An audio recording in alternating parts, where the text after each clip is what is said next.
Okay, so hello, welcome everyone to another Doodle Crew. Thank you everyone for coming out. I know we're on crazy dates and times, but I appreciate everybody following us and joining us and hanging out while we do some art. And if you so desire, you can also do art along with us today. So if you follow either my A Swan Named Emily page or the Doodle Crew page on Facebook, I did post the color palette that we are using today. So if you want to create some art of your own, that's there for you to work on as well. If not, you can just hang out while we all create stuff. So going around, introducing everybody, some faces you know, some might be new, some might have new viewers. So starting with Sarah. Hi, Sarah. So did you pick which color palette you were working on today? I'm going to use 3. I made 3 characters, and I'm going to pick 3 palettes right now for each of them. Nice. I had to pick Forest for one character because he is a bear ranger. So. That fits. Well, it'll be interesting because I think the next person, Nicole, also picked Forest. So it'll be interesting to see which colors you guys favor. So, yeah. Hi, Nicole. Hi. And we also have Kristen. Kristen, did you pick which color palette you wanted to use? I am going to use Small Bird and then also Pastel Night, though I was debating between that and Popsicle because they're very similar, but one's just a little bit more punchy and the other one's a little bit more in like my wheelhouse. So I'll probably play around, but I'm definitely going for like the couple different colors, not necessarily the gradient. I want to challenge myself today. Nice. Awesome. And Philomena? I love it. I picked Happy Days, and I think I'm still going to do physical art this time. I've got all kinds of weird stuff, so I'm going to pick from each kit of weird stuff these same colors. That's awesome. I love that so much. I also, the colors look so much more vibrant, like when you're just holding up the traditional medium, like, oh man, that looks so pretty. I wish I chose that one. They're so pretty in real life. Also, thank you for the raid. Thank you guys. Hi, welcome. We're just getting set. So I have picked, at least for my first one, I am going to go with Lime Night because that one seemed fun. And then I was toying around with Ocean, but I might go Sunset because I'm feeling just some bright, fun colors today. So, yeah. Ooh, Sunset is pretty. But yeah, these are fun. So, yeah, like before, we've got 3 of us who are all set up with the cam and cam. So we'll kind of stay like this. And then I know Philomena said she was going to switch her camera, and I'm assuming, Sarah, you'll switch over and just let me know. And I was going to do share screen whenever is good for you. I didn't know share screen like took over everything, like in Zoom. Yeah, it'll push everybody to the side and then have yours. So you just let me know when you're at a point, and we'll share you out and go from there. And feel free to just share whenever you want with me. I don't care. Okay. So, all right, I'm going to swap-a-roo. Okay. All right, so I think we're good. Time to glove up. Yes, Simkin likes your Hilda plush. Yes, this was a present from a friend of mine who was like, I don't even know this show, but I know you like it, so here. And it was just this random little shop in Chelsea. He managed to find it. It's my pride and joy. I love it. Makes me so happy. All right. So I'm gonna switch over and do that. Close that. There. And I was excited about this. I told everyone before stream started that this was obviously a selfish pick for me because I don't feel very confident working with color. I think my color theory is good. My color actuality, not so much. So I have a lot of trouble kind of figuring out which colors I want to put on things, and I don't have the same confidence as I do with some of the other art that I create. So this was really cool because it gave us a very specific range of colors, and that was it. So it meant that I didn't have to think about the specific colors I needed to pick because they were already picked for me. So I was very excited about this and very, very happy people were game to join in with that. So I think for mine, at least, I'm going to kind of start opposite of what I normally do, and I'm going to start with blocking in color and then do the detail from there. So go a little bit more. Ooh. I know. I'm a mad woman. That's always like the extreme. Like there's just wall climbing and then there's like no rope rock climbing, and that's what I equate that to. It's just like, wow, you're going in without any rope, safety gear. Parkour. I wouldn't do because I would break all of my things. Like there's a level of confidence where the parkour people just go and I'm like, nope, my brain would not let me do that and I would definitely fall to my death. So no. But looks cool. Yes. I once had a desire to parkour, and then I like tried to do one of those things where you like jump over a railing, and I was like, I have never trained my upper body in my entire life. To start now would be a dumb idea. Like, so I gave that up. Okay.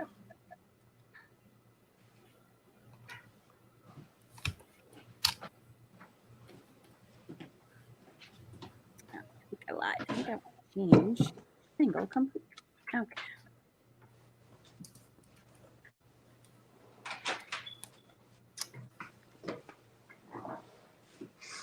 So I think I might do the opposite of what I said. I think I might start with pastel and move to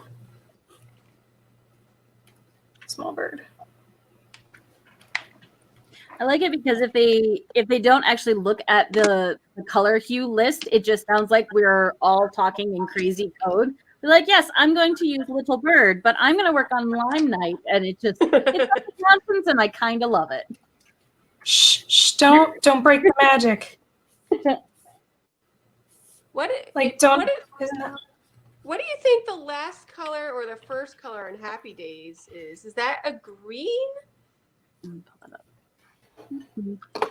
Last color. Happy Days. So Yeah, I think it's like a dark, like forest green. Or is it? Yeah. Okay.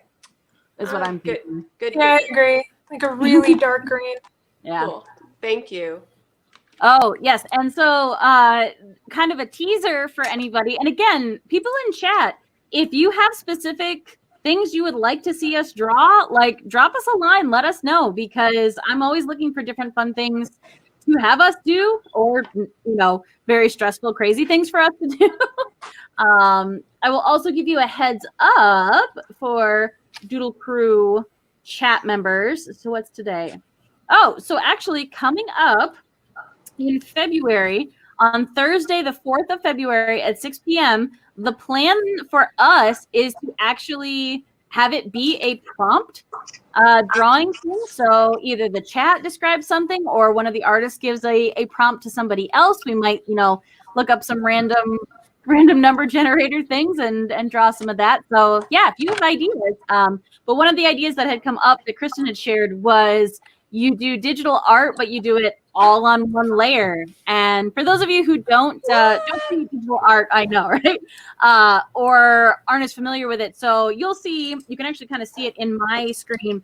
The thing right under my camera is my layer tab. And so essentially like setting different sheets of paper on top of it, every new layer that I draw on, anything I draw on that specific layer is only on that layer. So if you make a mistake, you can go back and erase something, or what I usually do is do line art and then put my color underneath and my shading and all that, and I do it on all different layers. So the idea of having it all on one layer is much more of a challenge because you don't have that safety net of being able to delete your layers. And if you color over something, you've completely colored over it and you have to then try and get it back. So yeah, something fun. Crazy. That's crazy. I know it. All right. I will admit when I'm going super fast, I will definitely just put all my color on one layer, but like my line art's still separate. I'm not a heathen, Jesus.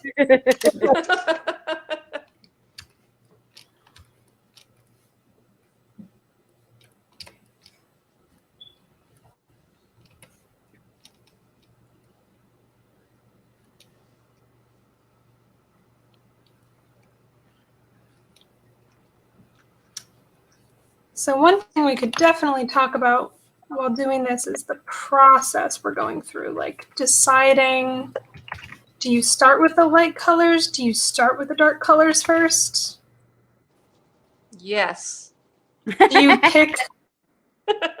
pick like one area and just work on that? Do you make the contrast the colors? Because I was looking at some other people's and how they tackled this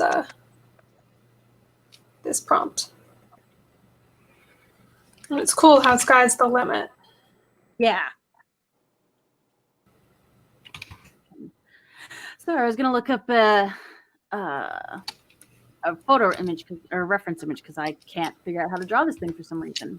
So at least for me, I know my plan was I am kind of leaning into my light source.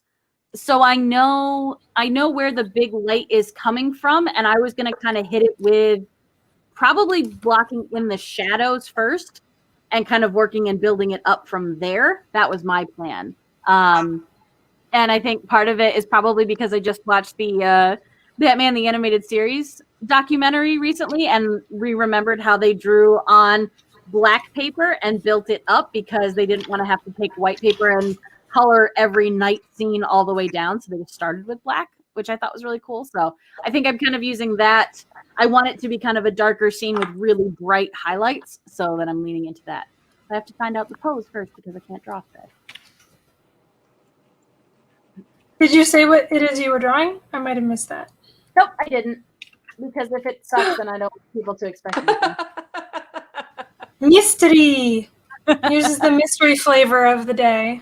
It is.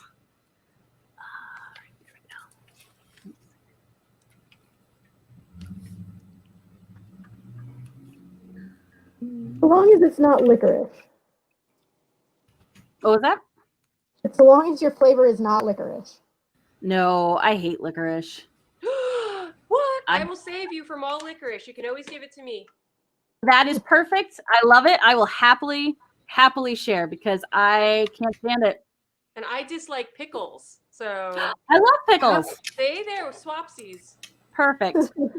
Yes, He Who Is Steve, you are exactly right. Batman the Animated Series is absolutely phenomenal top to bottom, and I love it. I love it, love it.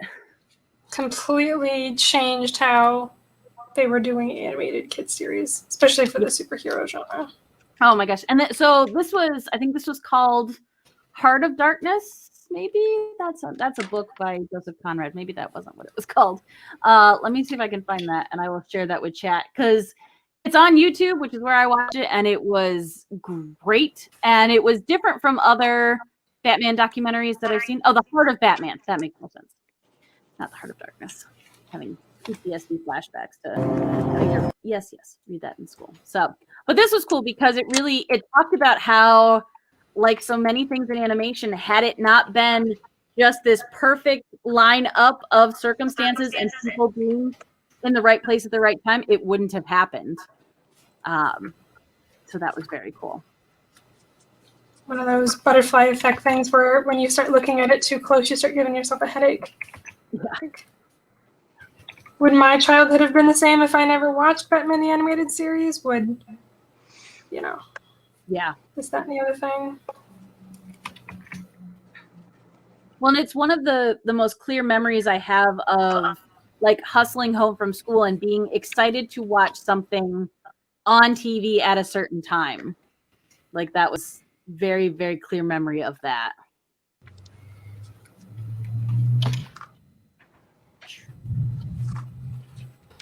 There she goes, trying to draw a straight line. Nobody hold your breath. There we go. Straight line out of anything you got. You can do it. Doing so sweet. So Simkin, tell me more about what you're thinking. I mean, I'm the answer is most likely yes. I just want to make sure I totally understand what I'm saying yes to. Oh my God, just draw the line. Just draw the line. Did it.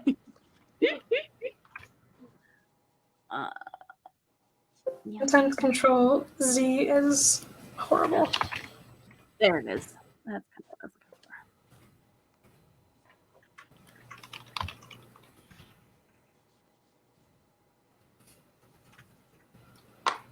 for. Oh, is it a good time to tell my art story? It is definitely a good time to tell your art story. Okay, so here I am being a freelance artist, hanging out in the world, applying for jobs that are freelance art jobs and teachy jobs. I teach a lot, and I jump through all these hoops for this company that want to hire me. Basically, there would be like the madam, and I would be like the art teacher prostitute, right? Nice, And, nice. so we're totally digging each other. I'm like 2 interviews in. I had to send in video, blah, blah, blah, all this stuff. And then we get to the part where we're starting to talk about money and compensation. And somehow somebody in the hiring team mentions like, well, everyone has to be able to paint your design. And I was like, excuse me? What do you mean by that? Like, well, the other teachers have to be able to paint your design. I'm like, and so I said naively, oh, you're buying my design? That's amazing. Oh no. And they're like, no, you're gonna sign a confidentiality thing. So essentially I would turn out to be like Prince. I couldn't, if I got hired by this company, I wouldn't be able to teach my own designs on my own time. Okay. But this information doesn't come, or if I hadn't asked the question. Right. If other artists working for this company probably didn't ask this question, you know, yikes. So I said no thanks. So I turned down, which could have been a kind of a cool gig. So it was just so many hoops I had jumped through, and like, you know, I put on lipstick. Oh my God. Wow, that was like super relatable. Sorry, I just yeah. So the effort of makeup.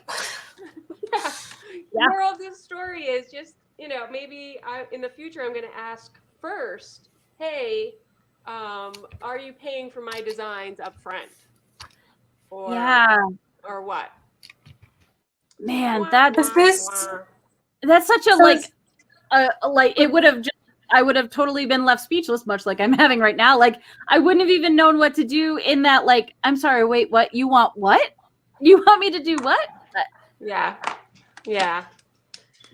So they may call on me to, because I do like personal development coaching for other artists and other people. So they may call on me to help their staff, which would be totally boss, you know, is still a great way for me to spend my time and help people. But I am not like right now I'm painting up this cake, and I did not invent painting cakes, right? And you know, Wayne Thiebaud has been doing it a lot longer than me, so I didn't invent this, but it's my design, right? So yeah. And I want, what I always tell my students in my class, like, rip me off. I want you to teach this to your neighbor down the street, and I want you to go volunteer at like an old age home and teach this to other people. But it's different than a corporation taking my thing, you know? Yeah. Ugh. Ugh. And having that just be like the standard expectation of it going in, be like, well, yeah, of course, you just create this and then we have it. And you're like, like if they have that mentality. What'd you say? I was going to say, if they kind of present it with that mentality, I mean, I'm not trying to make them more malicious than they are, but it would definitely trip up new artists or artists that are not familiar with like how that kind of ownership works. So it would definitely be to their benefit to pretend it's, oh no, this is normal, this is natural, even if it's a big red flag. So you are so not saying that's what they did, but that is 100%. That is 100%. My brother is an amazing musician, and he eventually just created his own record company because of sort of this same thing. You know, he just couldn't win. Like, not only do you have to be amazing at what you do, and you have to be on time for the interview, and you put your lipstick on, and like all this other stuff, you also have to like constantly, you know, check your back pocket that no one's in there. Yeah. Eesh. But in happier Not- news, I feel great making the decision I made. Good. That's a huge thing. As long as you don't regret it at the end of the day. Yeah. Are there any details you can give us? Like, was it obviously So a there- school of some sort, but Right. So they started off as a company that would get hired for like after school programming. But because of COVID, they went completely virtual. And now they're realizing they can make way more money doing corporate stuff than school stuff or not-for-profit stuff. And so they kind of have, it's kind of a cross between like wine and design, if you know, like paint and sip kind of things. But that's what I was thinking, if that's what it was. It's like that, but they're a standalone company, and they've been around for 15 years. Like, I thought I had done my due diligence, you know. And again, I really liked the CEO. I really thought she was great, and we kind of got each other. Like, we spoke the same entrepreneurial language. But it's just, so that makes it like extra disappointing. Like, if they had been terrible in the beginning, I would have been like, oh, of course. I just see you standing over her like, you were the chosen one. We were supposed to be together in this amazing business. Yeah, you know. You let me down. Right. And who knows, maybe by me asking that question, I'm going to plant to see, like, let's assume the positive in that they didn't think of it that way. Let's just start there. Okay. Like, maybe this will help them as they're developing their curricula going forward or interacting with artists going forward, you know? Maybe. No, I like that. I like that as a potential silver lining, and hopefully, you know, as much as I am happy that I'm kind of out of it in a certain way, it was important to me at my last job to try and teach people who would come into contact with me how to interact with designers. Right. And be like, okay, so this thing that you just said to me, super unhelpful and really detrimental to this process. So next time, either when you talk to me or when you talk to somebody else, here's what you can do. And this will help everyone. I'm like, oh, that makes a lot of sense. I'm like, beautiful. I still want to tear my hair out, but, you know, we ended on a positive. Yeah. Oh, goodness. Well, thanks for letting me share. So I remember at one point you had told me, and this is probably been months now at this point because I don't understand time anymore. I think one of your kids had said something really ridiculous and funny that you were going to share with me, and I don't know if that's enough to have you. You know, so twice a week I teach at an elementary school from pre-K to 6th grade, and the interactions are amazing in general. And you know, you got your little poop kickers in there too, but are we cursing on this? Yeah, we can curse. Okay, so we got I don't know, poop kicker is pretty damn good. Yeah, thank you. So we got coming in with the first our little shit balls, but most of the kids are amazing. And I had a kindergartner who's asked me to marry him. Oh, it's so cute. I love that so much. So one of my favorite interactions is this little boy, I'll call him E. He kind of he's in 1st grade, and he has innocent swagger. So he points at something on his desk one day, and he says, "You see this name?" And he's pointing at his name tag. He's like, "You see this name?" I'm like, "Yeah, I see that, E." And he's like, "Yeah, you should look around the halls because I made artwork and it's in the hall and you'll see this name on it. And I was like, oh, you are amazing. Oh my gosh. That's fantastic. Oh my gosh. So that, I don't know that was the exact thing. It may have been. So kids accidentally draw penal things all the time. Oh yeah. All like It's a pretty candles. basic shape. Oh my Yeah. gosh. And because I'm really like a 12-year-old inside sometimes, I'm giggling. So I may have been wanting to send you a picture of some penal thing. Oh, that's That too sounds funny. like something I would have wanted to do. Yep. Nope. And so those are the moments where, again, because I don't have an education degree, like I was a tutor in college, I have been teaching since 2009, but I didn't go to school for education. So there are times where I'm just like, you're the adult. You're the adult here. You can't laugh at that because you're the adult. But this is years and years and years ago. I had a class that was tricky. Like it was just one of those, it had a weird energy to it. And it was just a tough class. Like they were good kids. They just didn't kind of gel with each other. So it made it challenging. So I was like, all right, we need to do, essentially some sort of team building. So I had this thing where I'd take a big sheet of paper and I would kind of like accordion fold it.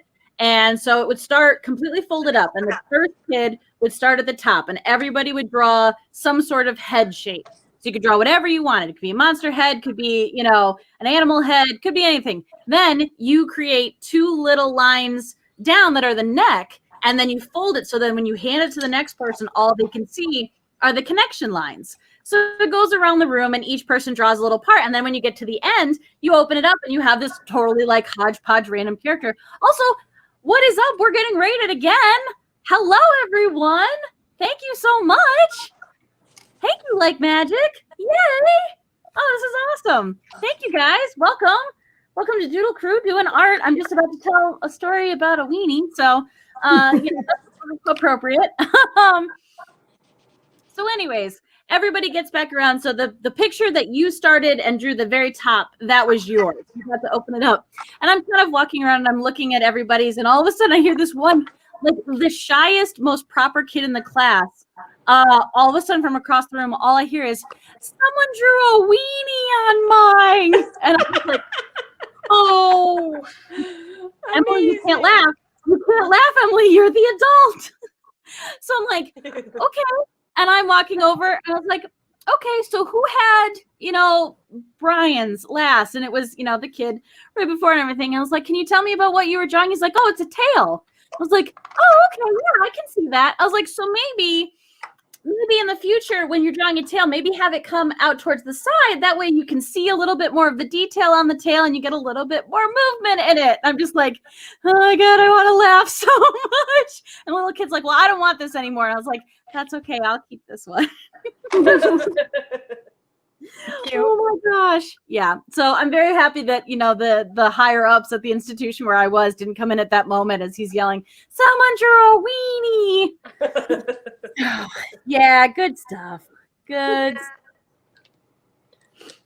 One of my personal missions with the kids is to teach them the difference between a peace sign and the Mercedes sign. Oh, that's really good. If that's the only thing I accomplish with these kids all year, I will feel just fine and dandy with it. Oh, funny. What strange brand representation. Right. Oh my gosh. So, like Magic, how did your D&D night go? I saw you guys had a whole crew on stream, which looked cool.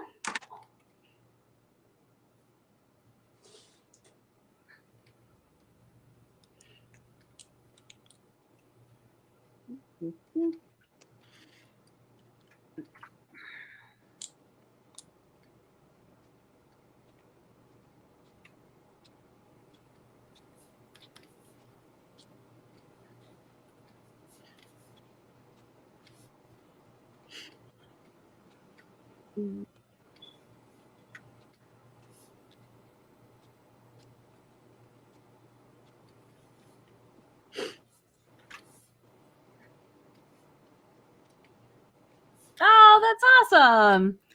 Let's say. Yeah, that's a beautiful thing though about D&D is you don't have to be any good. I love it. I don't even know this. Yeah, I have to think about the.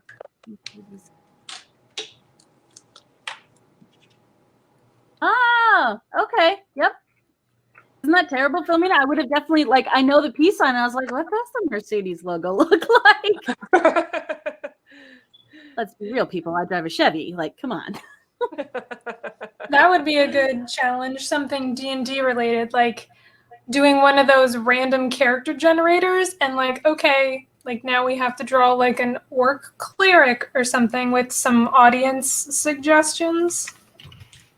Yes, audience. I mean, I am 100% in. Audience, does that sound like something you guys would be interested in? I think we have a decent number of D&D fans floating around. It could be any character creator, doesn't have to be D&D, but I think doing a random generated, especially weird things that don't usually mesh together.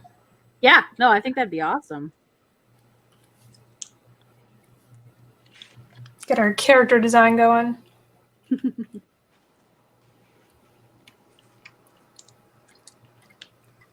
Where'd my eyebrows go? Where's my eyebrows?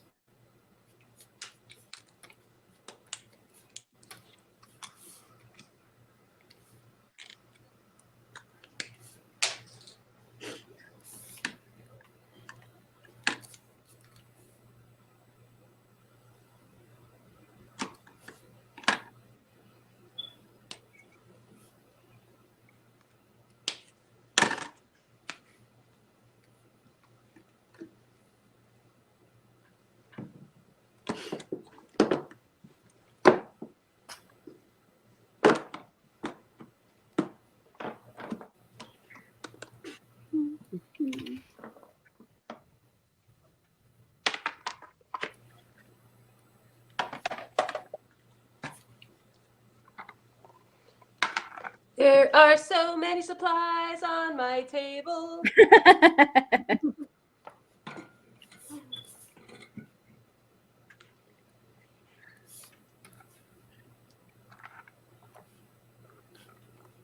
But can you ever have too many, I suppose? No, good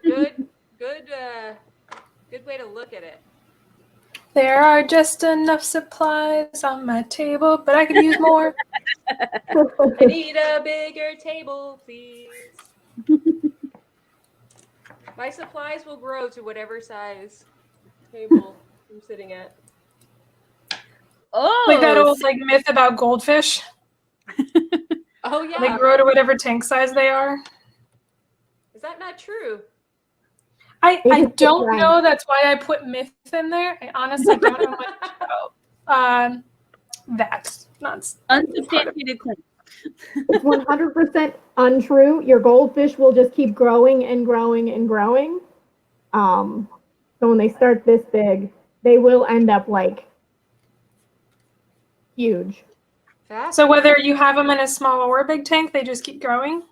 Yeah, they'll actually start, what's the word, becoming disfigured because there's not enough space for them. They'll get weird shaped. Oh. That's so sad. And poor fishy. Yeah, It's like having your feet bound. Oh. Yeah, yes. Now we're sad again. Oh. I do know that people don't take care of their goldfish properly.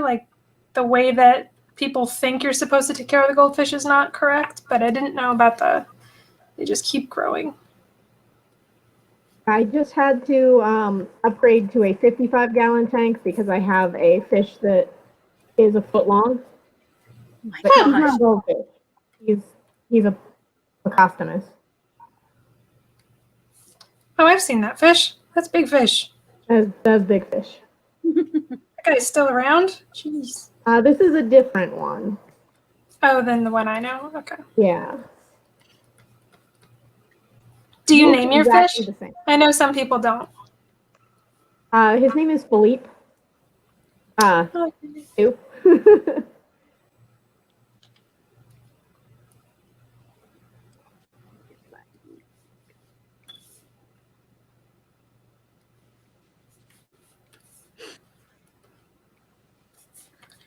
Oh, so I pulled it up on screen and then I forgot. So Simkin threw out it should be a Patreon bonus and donate and you get a character portrait, which I think Patreon bonus. I think that's awesome. I think so if people did want to actually donate to get their own character drawn, then they could. So yeah, that'd be Oh, dope. during the stream, that would be cool. I was gonna say, I always leave commissioned work up to the artists on stream. If you guys want to draw a commissioned piece on stream, you can, but you are never obligated to do that. But Might actually help me to get my commission stuff done, to be honest. I'm not saying I'm lazy, but I don't think it's laziness. I think because I have the same thing, and like if I don't have that really harsh deadline, like I don't always get it done because people are like, oh, just whenever. I was like, don't tell me that. Don't tell me that Right. because I can trust it to manage my time. And I have a whatever one commission, and God, I am so awful at how late that one is. I really need one of those like life coaches to stand over me and just yell at me. Okay, I'm here so for you. funny. It's funny you said that. Are you So a life you're gonna- coach? I am. I'm certified, baby. So count backwards from 5, 5, 4, 3, 2, 1, and just go and do the thing. Don't give your brain the chance to say, well, I'll do it later. For whatever it is you're trying to do. Like if you're having a hard time getting out of bed, 5, 4, 3, 2, 1, jump the frig out of bed. I use it in so many ways. I learned it from Mel Robbins. I didn't invent it. She invented it, and I think it's brilliant. And it's very human to delay. So we are built to conserve energy. So anytime we don't get off the couch and do something, I'd love for the world to drop the word lazy because it feels so negative and icky. It just doesn't help anything. Think about it that you're just naturally conserving energy. Eventually you top out and you've actually spent more energy avoiding than doing. Oh, that's true. That's a different topic, but don't beat yourselves up. Honestly, we are built for procrastination. So I'm getting off my soapbox now. No, it's awesome. I absolutely love it. And I will tell you that I think this was something we talked about in Biz Club one week, or possibly something that I heard on your podcast. So for viewers, if you're not already familiar, the lovely Philomena has a great podcast called Making It Up, which I will drop into chat. I should have done that before I started, but And I never did Emily was one of my favorite guests. that. That was early on too. Yeah. That was like super, super early on. Let me find that. But there was a great thing that you said. And it was you were working on trying to, if you were like during the day, if it wasn't you and your husband cooking a full meal together, you were trying to do the dishes as soon as they were done to just get them out of the sink so that they didn't pile up. And as someone who, cooks for myself a lot, I was like, no, this is really good. And like, especially it's not that much more time. Like it doesn't take me that much more effort to just do that at the end. And it feels so much better to walk away from like a clean counter and a clean sink. And I was like, oh, I like this. So so that was part of, I think we were talking about habit stacking. And so habit stacking is basically whenever I do X, I will also do Y. Or when I experience X, then I will do Y. So one of the things I do with the dishes is whenever I'm washing my hands, and that is very often, right, these days or forever. It should always have been that way. I'll do 1 or 2 dishes that may be in the sink or near the sink. And so before you know it, there ain't no dishes in the sink because you've washed your hands a number of times and you've taken care of what you needed to take care of. Yeah. So other habit stacking, like every time I put on my sneakers, I do 5 push-ups. So you're stacking something you're already doing to something that you want to be doing.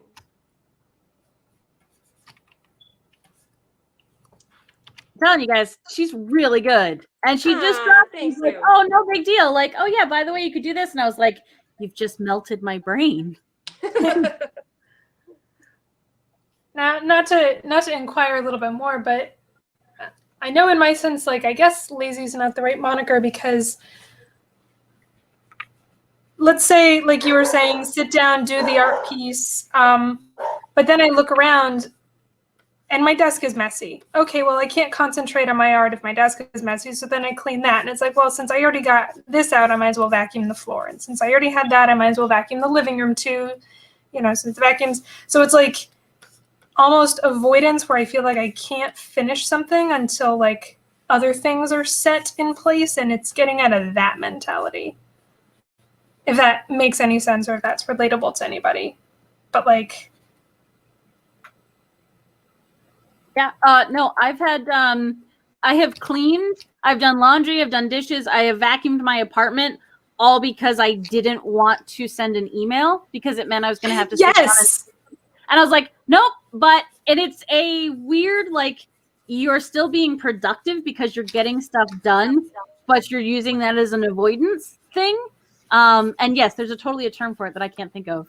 But yeah, no, guilty of that as well. And boy, if I just don't want to do the one thing that's going to take me like 10 minutes, I will do 85 other things to get all those done before I just do the one stupid thing. Yeah. Yeah. I once went to a wake for somebody I didn't know to avoid doing a paper in college. True story. Oh my gosh. okay, that's yeah. This is before I started studying psychology and mindfulness and all that. Oh, that's incredible. Yeah, I definitely have avoidance. I've also always heard like the term like executive function thrown around. Yes. And having issues with just even like, again, you can't complete X until Y is done. And it's like, well, why can't you? Randall said, yeah, it's literally called productive procrastination. So it is a thing. Yep. I think we need to go to some group therapy, Emily, and you and I will get through this together. Moral of the takeaway is, yes, even artists procrastinate and don't do stuff. I never understand how I see artists that I love on Instagram or Twitter or whatever, and they're posting like these ridiculous amounts of just gorgeous art. And then they have like one post that's talking about how, hard it is for them to like do anything. And I'm like, look at all this stuff you've managed to achieve compared to me. Like, I don't even want to believe you. I want to believe you're lying. Yep. Which isn't fair to them, obviously, but it still like makes me feel better. Yeah. So whatever. Yeah, Wiffle Possum, that's a whole separate thing that I'm not going to say on stream, but yes, also a thing for avoidance. Also, I'll throw that out there where if in this time of quarantine you are considering texting your ex, do that instead and procrastinate it away, and then don't text your ex.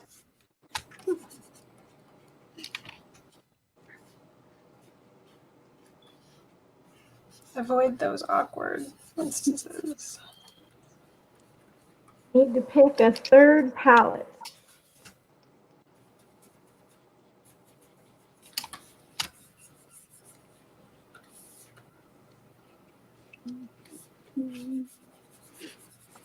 I need to get like an easier way to fill stuff in.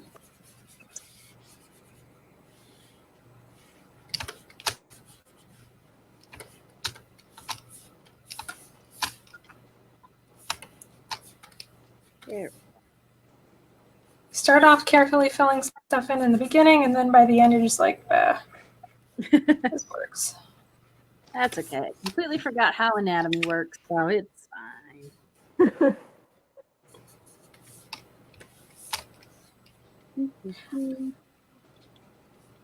Speaking of anatomy, this might be a little too like niche, so it might not hit with anybody. But is anyone familiar with? It's a Tumblr blog called Escher Girls. Yeah. Okay, yeah. So for those that don't know, Escher Girls is a blog that pretty much just highlights the impossible way that specifically females are usually drawn in comic books, with like the weird proportions, the like broken anatomy, the like any way that they can to get the sexy like boob and butt poses.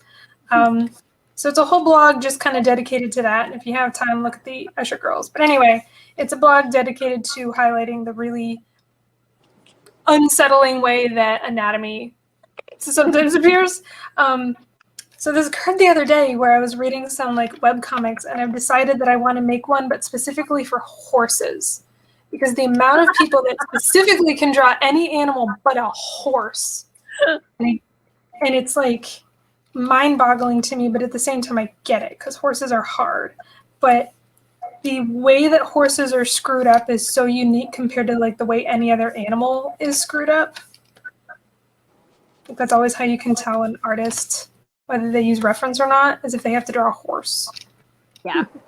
Well, just as we were talking about Batman the Animated Series, like I remember a couple of episodes where I'm just like you got close, but they still look so janky. Like it's not what horses look like, guys. It's not really that. Okay. I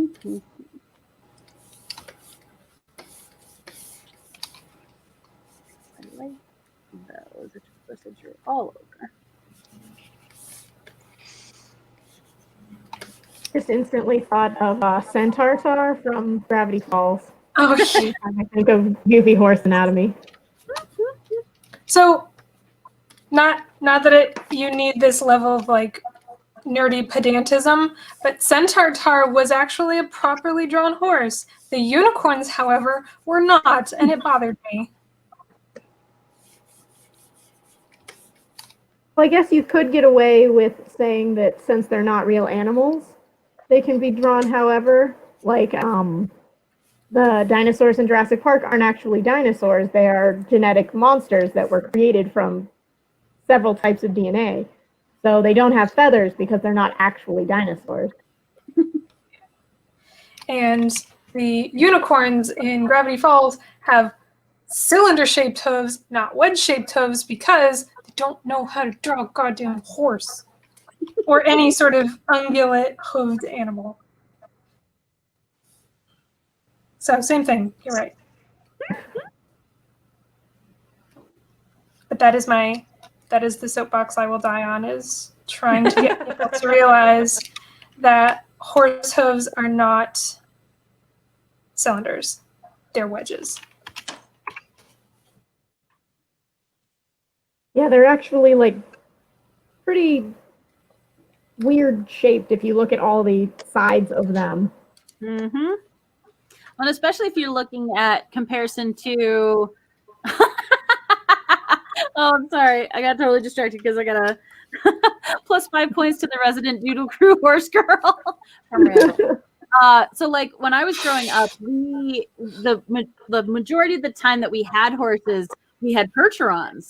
So we had big, heavy duty workhorses. And you look at like their feet in comparison to, the quarter horse that we had, or even the pony that we had. And it's obviously like layout is the same, but it's so different. So even between that, you have a very different shape and visual thing to it. Oh dear, Tony P. Is that where did you watch that?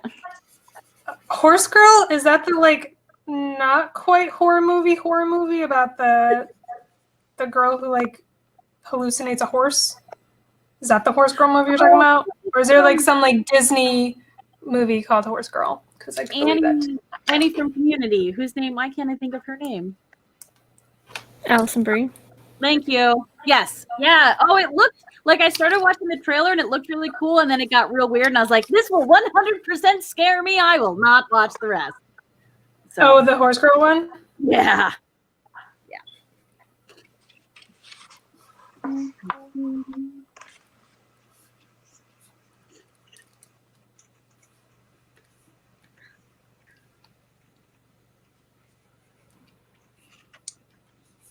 Okay. Yeah. So what did you think, Tony P?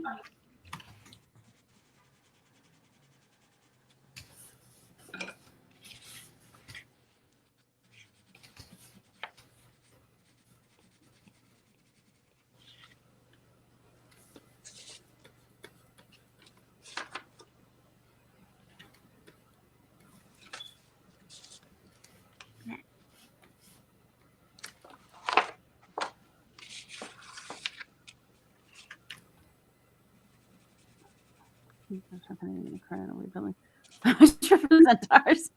Not scary, just weird, disturbing. Yeah, I'm broad enough in my I don't want to watch that because it'll make me unhappy that weird and disturbing falls into that as well. So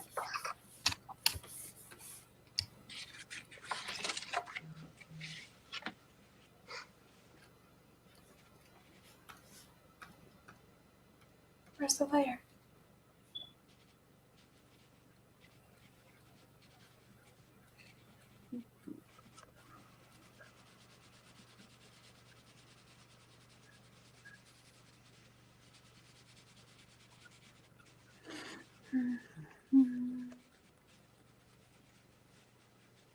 Not a must-watch by any means. he is really talented, though. I enjoy her a lot. I mean, she was amazing in Glow. So no, Simkin, I didn't know. Simkin asked, did anyone else watch the documentary on Amazon Prime on the art of D&D? I didn't even know there was one. I was gonna say I didn't know, but now I will.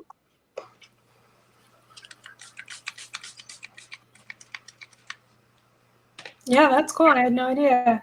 Is it like the art in the books? Is it for the making of the miniatures, or is it just kind of cover all of it? Say I know a guy who's done art for some of like Magic cards and D&D stuff. Yeah, I had a few coworkers that did that. I got framed in the office. That's awesome.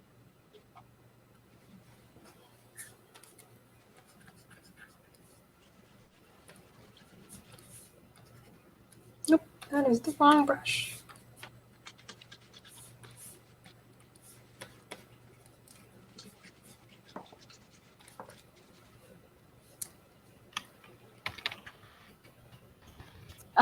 Well, that's appropriate. Apparently, it's called Eye of the Beholder.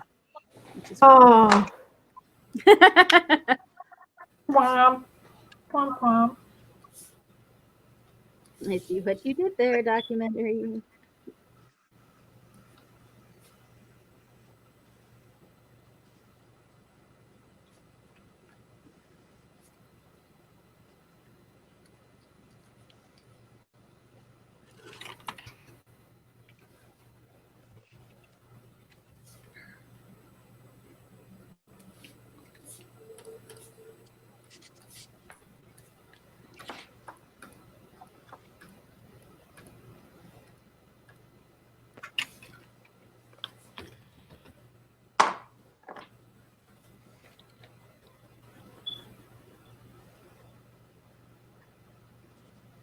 Okay, so he says it covers the history of the art in the rule books and supplements from back in the TSR days to present.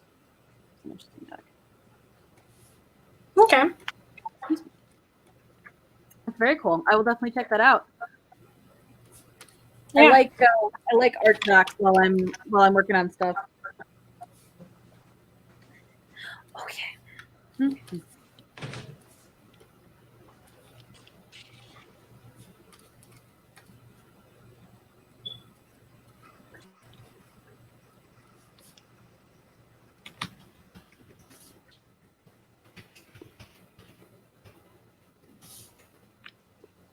Whatever you are doing, Nicole, it looks awesome. I can only see little bits, but I love it. Oh, thank you. Oh, and look at that. Oh, y'all are so good. That looks cool. I love that. Love it. I did not expect this to turn into like Wicked inspired stuff, but I guess that's where we're going today. I'm here for it. Yeah. Oh, perfect. Thank you, Susan.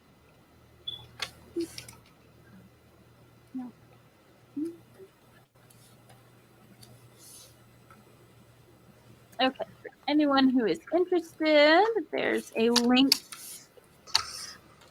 to that doc. I will also post it in our Doodle Crew.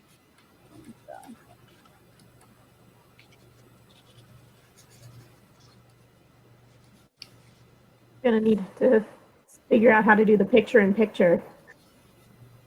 Oh yes. So were you good to do a share? Or Everything's okay. It's all fine. We're all fine down here. How are you?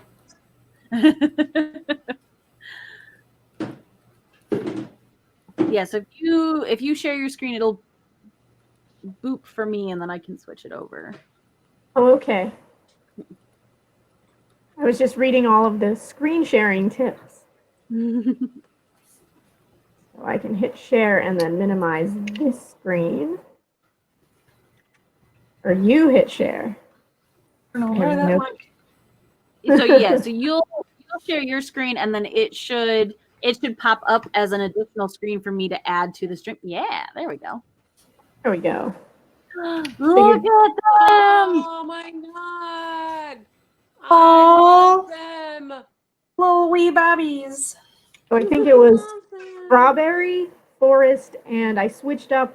I was gonna do small bird for the small bird, but Kristen was like, "I'm using that one." I'm like, "I'm not gonna steal more than one." Sorry. Palettes. No, that's okay. What was this one? Icy, or Ice just ice cold? cold. Yeah. Yeah. No, that looks It works perfect. really well. Yeah. No, the colors look great. Like they actually all go together really well. Oh, Stimkin says they look like they're from Root or Redwall. Oh, Redwall. Yeah, I was thinking Redwall too. Yeah. I did not think of Redwall at all, but I have read all of those books, and now I'm like, I just feel real dumb for not making the connection at all. But Oh, that's awesome. I gonna work love on- them. oh, thank you. I'm gonna work on shadows and highlights and things, but I don't have to take up all the screen all the time. Del says I want to party with them. Yes, I would like them in my party. I'll Oh, bring the party cake to that party. Game party. I was definitely, when you said party, like, oh, like a nightclub? Like, they seem I they wanted seem to like a do. fight. I wanted to do something cutesy because I've been drawing zombies and gore a lot, and I'm like, I want to do something completely opposite of that. Yeah. See, But I went the the- opposite way. I was gonna say your stuff is usually super cutesy, Nicole, so I like it. Yeah. Frog druid.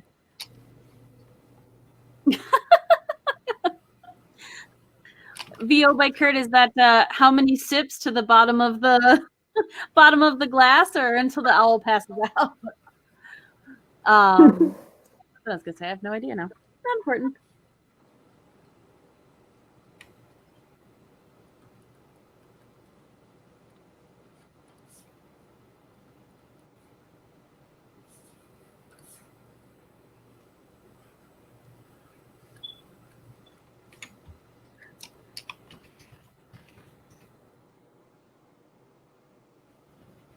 Oh, that was I think that's part of the reason why I enjoy the prompts so much, because they aren't, one, they're not specific commission work, they're not, day job work, or any of that. And so like it's just it's kind of a very freeing whatever. What'd you like?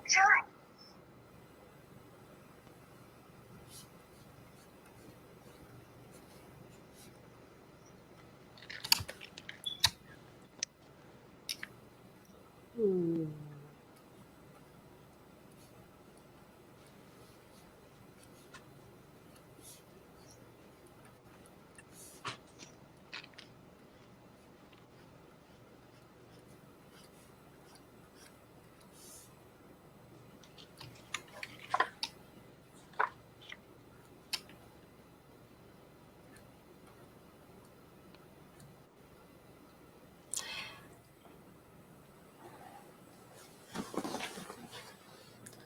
That would be another theme too. What?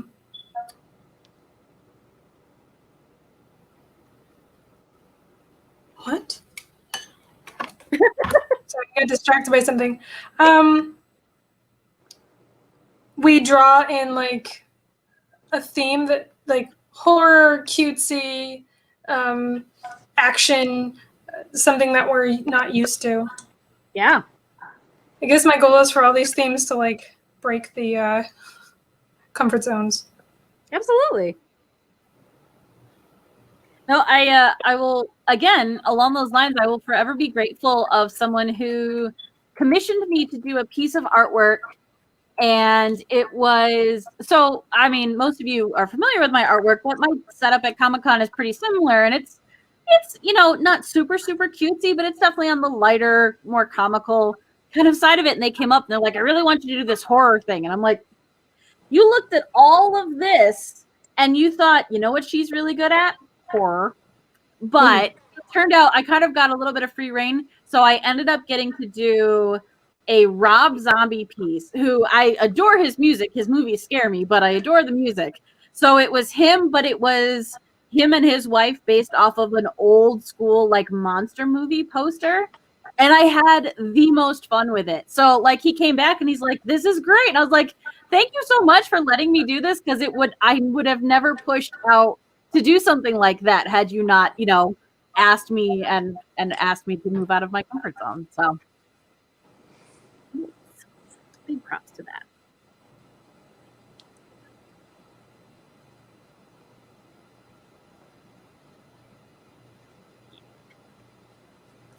Also won't think to experiment on my own a lot of the times. Like sometimes I'll be like, yeah, I really want to try this, but usually I have so many things going on that I'm like, I'm just going to stick to the style I know. Yep. Being fast, but anytime I have a reason to stretch my legs in a different style, it's always so much fun. Yeah. So while we're saying that, because I have brain worms. All right, so we said we had a number generator, D&D characters. We said draw in not your usual style. What else did we say? So I've got the random generated D&D characters, draw not in your style. What were some of the other ones we said today? I'd say not only not in your style, but not in like your theme. Oh, theme's a good word. Thank you. Because style just is like, seems art style, so. Yes, Dennis, Kristen did go to AIP. She was in animation. So did Sarah. So did Randall. So did Jeff. Lots of alumni. Yep. I went at the same time as Sarah and Randall, and I think we were a couple quarters behind you, correct, Emily? So I started July 2004. I graduated June 2007. Because I'm a crazy person. So I think by the time I graduated, I was a quarter ahead of you guys, which I don't know how I managed. And you also started earlier than I did, too. Okay. I don't know about everyone else, but yeah. Because I know like Andre started the same time, but he took a quarter off because he was smart. Yeah, you would have had quarter off way early though. Yeah, but it still would have been a good. I still wish I would have.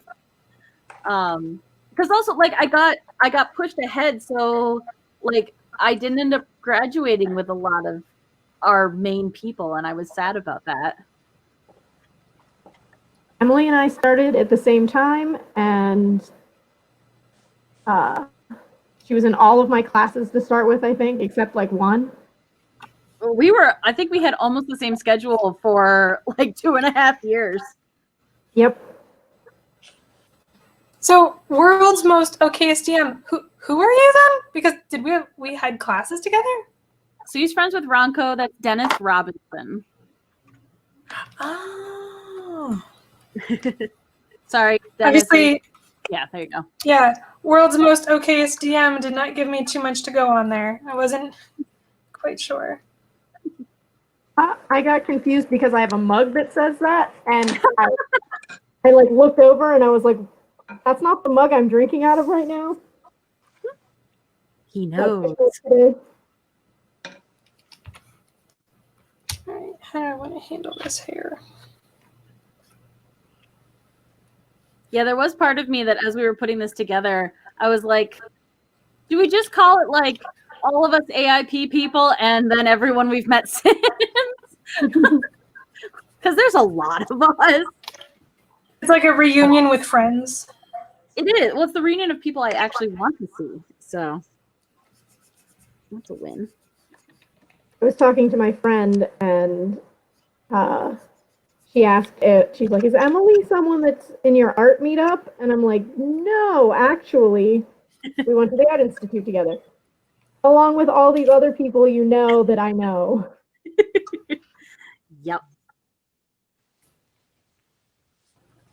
We get around those Art Institute kids. And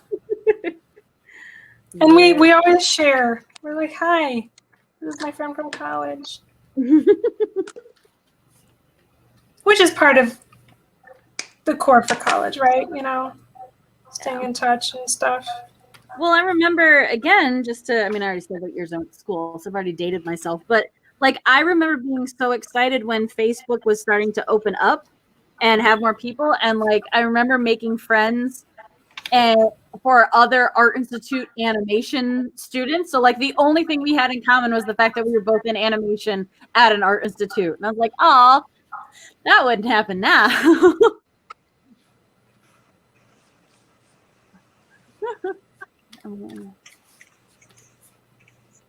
Yes. So Dell, I shared the link that you shared with me to Sarah and the group before we went live because I was super excited about them. So yes. I haven't purchased anything yet, but that doesn't mean that my cart won't be full at the end of this stream. I think I missed that. What was it? So Dell shared these super cool. So she shared it first with the D20 trivets, but they also have tea infusers that have dice chains on them, and I will send you the link again because it's very, very cool. Ooh. Yay! Anything that has to do with tea?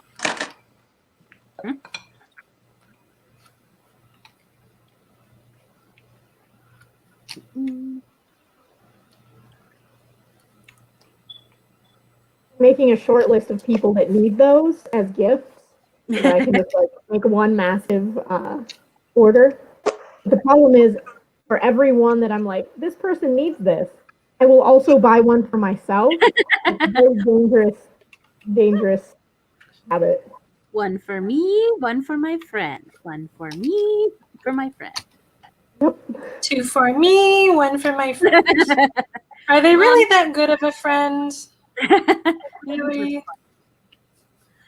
I mean, I'm Sarah, you literally can do what I did and just stockpile gifts for you for like 4 years and then finally send them to you. Be like, oh, this is a thing she'll like. I'll put it in the Sarah bag and I'll send it for Christmas. And then I don't send it for Christmas. I'm like, I'll send it for her birthday. I don't send it for her birthday. So another year goes around. And I was like, oh, I'll send it this year. Didn't send it this year. So, yeah.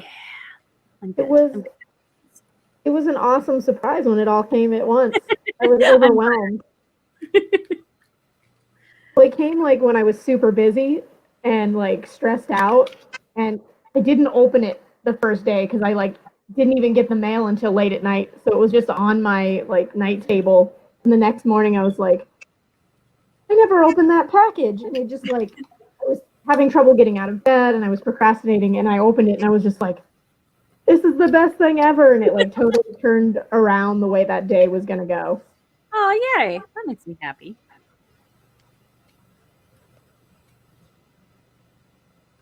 I know Randall's and my strategy is we don't send each other stuff. We just wait until the next time we see each other. And then we're like, here's Christmas. Here's your birthday. Like, here is an entire like 6 months worth of presents. And then we both have like mini birthday Christmases together.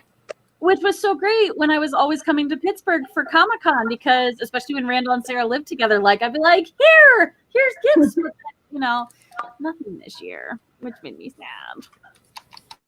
They'll come I back. remember to save. I just remembered for the first time after over an hour. Oh, to save? Hey. Yeah. Good. You want to know what I Oh have? crap! Yeah. Save. That's amazing. There we go. Better Thank than the you, last Sarah. time when I was drawing and you guys mentioned saving, and I went, I haven't saved this whole time. I was physically drawing. But it I felt it in my chest, like my whole chest tightened up. Oh, that's amazing PTSD that we have for that one. Yeah. I keep trying to like Command Z whenever I. Yep. It's like, oh, that paintbrush, that paint stroke wasn't exactly My thing is rotating. I like, wow, how can I rotate this? I'm like, it's a piece of paper, just grab it and pick turn it it. up. But like it takes me more than a second to remember that rotation is yeah. that simple, because in a program it's like, okay, where's that goddamn rotation brush? We're a mess. They just should put us in a lab in a maze with some cheese and just see how we do. I do love cheese. It's true. There we go. With the SpongeBob thing that pops up that says 1 hour later, and Emily has finally gotten some stuff done. Oh, Randall says, I forgot that I can rotate my canvas in Photoshop to this day, and I still stubbornly avoid doing it for no good reason. No, I was That's when you're like, younger me did it this way, older me's gonna do it this way. What was that, Sarah? I forget how, sometimes I'll forget that I can do it and accidentally do it and then be like, oh shoot. The thing I never remember is how to snap it back. Yeah. So then I have to go and for the 5,000th time, what are the hotkeys to snap this back? Oh, thanks, Google. Thanks, Google. Yeah, I actually, and I was trying to not spin my canvas as much when I'm on stream because, excuse me, if someone is watching me, it can kind of be a little disorienting and stuff. But the other day on stream, I did actually figure out a new little helpful thing. I was like, wait, I click this and it just auto goes back. That's amazing. And, got ridiculously excited. And everyone in chat's like, okay, crazy person. Are we sure we want to be listening to her? Oh, I sent this. It's along those lines, but I sent this to Randall today, and it was talking about. It was just a meme about how I think it's really funny when, especially middle school, high school kids will try and get me to be cringy about something, and I was like, oh, sweet baby, no, I lived through my cringy years. I hit peak cringe. You can't get me anymore. I have evolved past it. I have cringe in my own life, but not from this. Good try, though. What Good luck. What does that? I don't quite understand. Make you cringe? They say something that makes you cringe, or they make you say something embarrassing? So, wait, you're in your 30s and you still, read fan fiction or stuff like that? And I was like, yeah. If I enjoyed reading fanfic, in middle school when I was embarrassed about everything I did, you think in my 30s you're going to be able to embarrass me for doing that now? No. Oh, I see. No, you won't. They're like, wait, you do this? And I was like, yes. And in my brain, I'm like, be jealous because you don't have this freedom. You still have something to lose. I have nothing to lose now. You still have something to lose. Wow. Yep. That's my favorite line now. I'm going to use that on my students now. Still have something to lose. Jesus Christ. I'm still, yeah. I enjoy being the crazy teacher. It's fun. I don't have students trying to force me to do that. I do have, I can't remember if I already told the story or not. I have the students that are surprised I know about things. Yes. Some student did some project involving Dragon Ball Z, and they were amazed that not only did I know the characters, but that I could also name the difference between the Earth Eternal Dragon and the Namek Eternal Dragon. And they were like, I know how we know that. How do you know that? And I'm like, sweetie, you were not born yet when I started watching Dragon Ball. Well, then that's the one where I'm just like, oh, that's right. Yeah, I've been alive for a long time. Del said, this is my process. Respect the process. I love it. Randall also says, where's your boba, Kristen? Give me the boba. Oh, I haven't drawn the boba yet. Is that what you're complaining about? Obscenely complaining about? Fine, whatever. Excuse me for trying to turn some lights on because my eyes are getting hurt by all the darkness. Oh, wait. That is exactly why I installed Bluetooth lights, so I could just turn the lights on.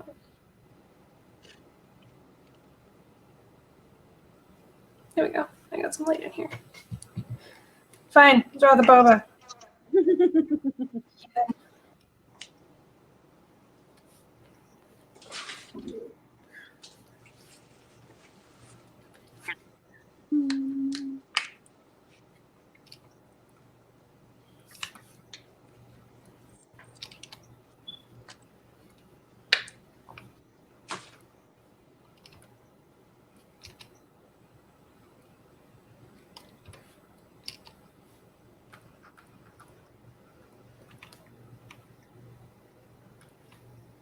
What?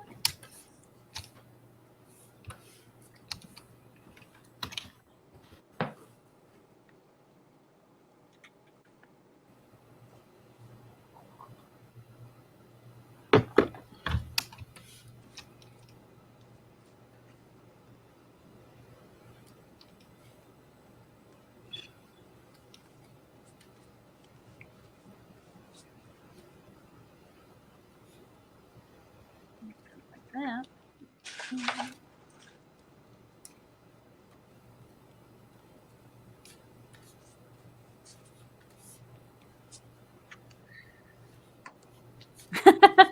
Oh, Tony, you tease. Oh, the nearest Starbucks I have here is not near to me, and it's inside Target, so I don't go. But their dirty chai, man. Mm-hmm. Love it. Have you had the dirty chai over at Soulful Cup? Or Heavenly Cup? No. Wait, no, the one in Painted Post, not the one in Corning. What's that one called? Oh, yep. Heavenly Cup. Heavenly Cup. Ooh, the dirty chai. Oh, Mama likes it. I love it. I was like, what? Fancy tea and espresso? Yes, please. Yes, please. Yes, Thank give me you. all of the caffeines. Oh, Randall, yay. Dirty chai. Randall says my color palette reminds him of Blight from Batman Beyond, which I didn't even think about, which is awesome because I love it.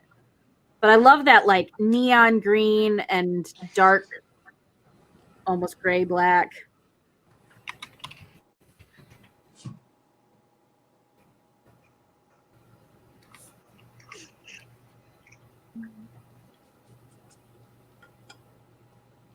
There's so many different ways to shade hair. I can never decide which way.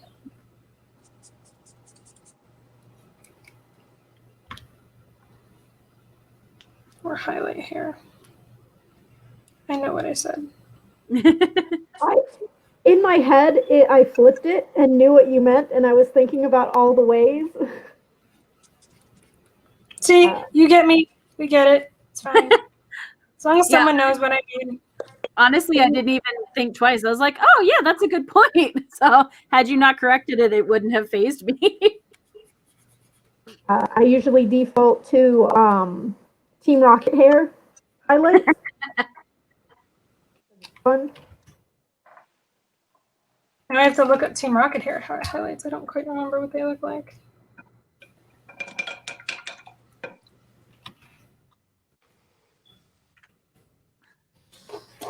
I'm gonna do it. I'm gonna look it up.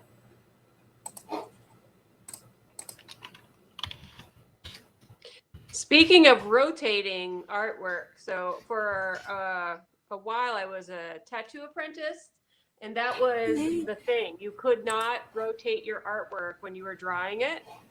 Oh. because you can't rotate a person for the most part. Please stand on Only your head, if- sir, so that I can finish this leaf. That's such I have such respect. So I'm a total nerd for Ink Master. Not a lot of reality TV shows that I like, but I love that and I love the artistry of it. But every time I watch it, like I'm further proved to myself that I was like, nope, I could never do this because I make too many mistakes. And I also got really obsessed with Ink Master. That was a good show. good, so good. Like there are times I love it. I had a coworker that, like, I had already been obsessed with the show, and then I met her. She started new, and she had actually been one of the bodies on Ink Master. Oh shit, that's cool. The challenges, and I kind of like probably freaked her out because I was like, "Oh my god! Like, what did you do? What episode? I'm gonna go watch it right now." I was super excited. Like, what was this person like? Who did you have do it? What season did you do it in? And in my brain, I'm like, too much. Too much.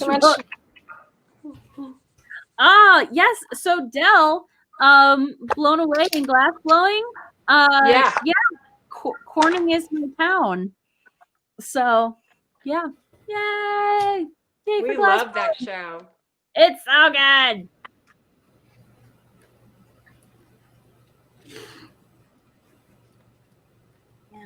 What layer did I color it on? There it is. I sing that song all the time.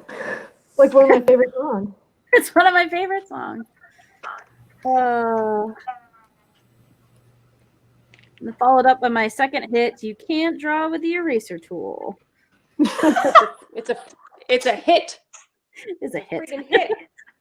It makes me think of the random songs that they would do on Whose Line Is It Anyway? Like, Oh, yeah. That's by my hit of Can't Draw with the Eraser Tool. I love Whose Line. It's the best. Oh, it's so good. It's so good. Can't draw with the eraser tool. That's so. Gonna make that a pin or something because that's pretty damn really cool. I do have a pin press. If you have many pin ideas. I've been debating getting into doing the enamel pins because those are like all the rage, especially at cons now. Yeah. Yeah, can attest. I used Sarah's button maker to make about 500 pins for that one convention and ended up with like tennis elbow from it. Yeah. Yeah, that was a haul. But I'll tell you, those lasted me. I still I'm getting down to the last probably 75 of them, and I've sold all the other ones, so it was worth it. Awesome. Since you did that originally, I got a circle punch. Yeah. It's the right size, which helps a lot. But it also is really hard to push. So then you end up with tennis elbow and also purple tunnel. Hooray! Those are the times where I really and do the math over okay, if I just buy this from someplace, does it equate to the amount of time and pain it will take me to make it myself? Dell has an enamel pin case. On her birthday wish list.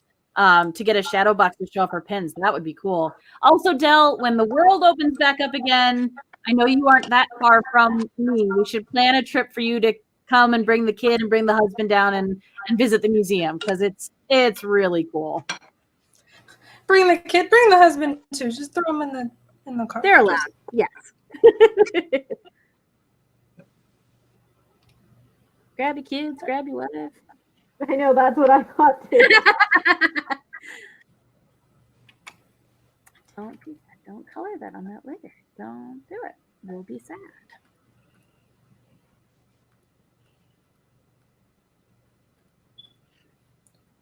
What is this? Oh, that's that. What's this? Oh, that's that. What's this do? What's that do? Oh, that's not even a layer.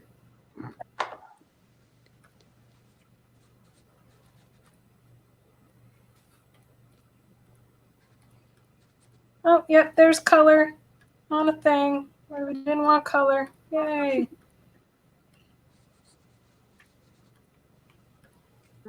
No.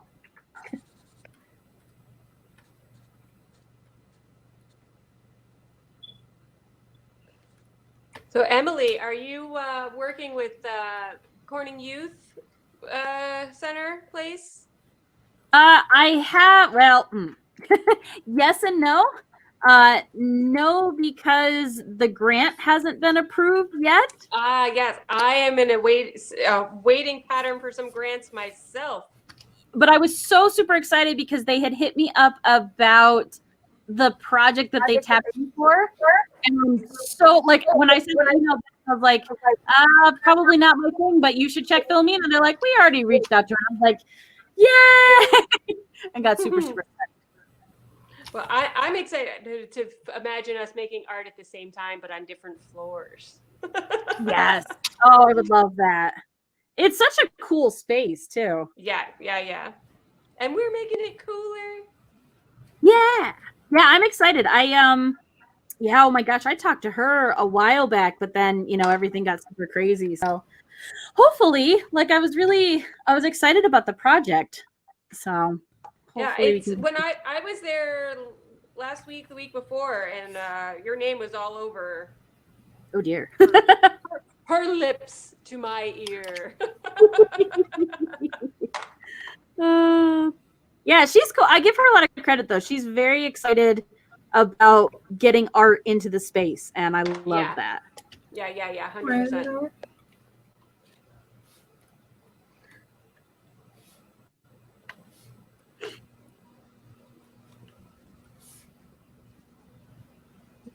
Yeah, I'm working on the thing downstairs starting this week. Oh, good. I'm happy to hear that it's getting going. They already had the funding for that part. Right. Well, that's good.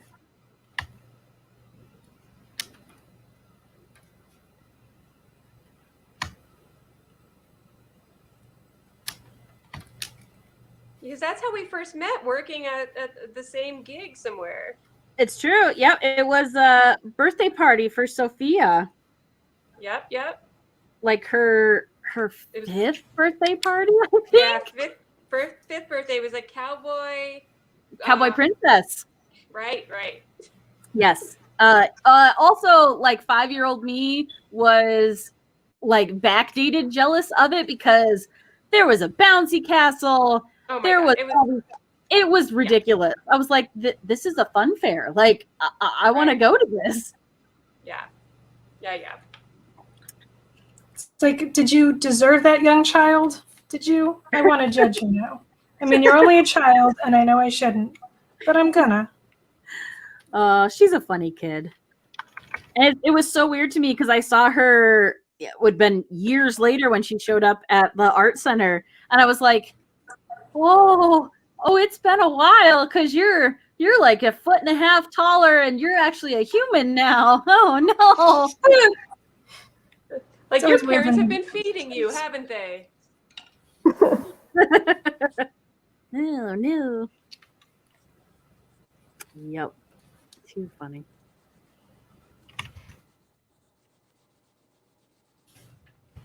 I can draw an arch.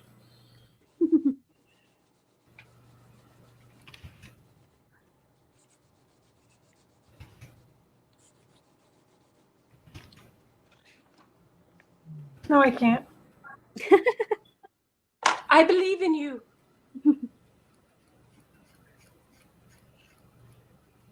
Makes me think of the scene in one of the Care Bear movies, possibly the second one, couldn't tell you, where they're doing the we care. I think I just sent that as a gift to someone. I think it was the second one because it had the Care Bear cousins, which I far preferred to and the little girl who shot marbles, like that was her thing. Care Bear cousins are in both Oh of my them. god, I thought Marbles was a character. I did not realize. Poor Marbles. Problematic. I did not watch Care Bears, if that was not evident enough. No, but that just made me so happy. Oh, thank you. I needed that. Yeah, precious Marbles. Oh, marbles. Oh, R.I.P. Marbles. R.I.P. marbles. So Oh, it's the one with the summer camp. yeah. It was one of the summer, and like the bad guy was the little red dude. Yeah, Those that's two. the second one. Okay, that's literally like the only Care Bears thing I ever watched, but I watched them like a kid watches it, so I've seen it, 85 times. But that's the only Care Bear thing I know. The Care Bear cousins are in both, which I got really confused because I was like, wait, they aren't in one? Okay, yeah. So Like, I liked them. I found them far superior. Yes. Well, But- except for Secret Bear. Secret Bear is the best. Secret Bear's good. Hey, stop that.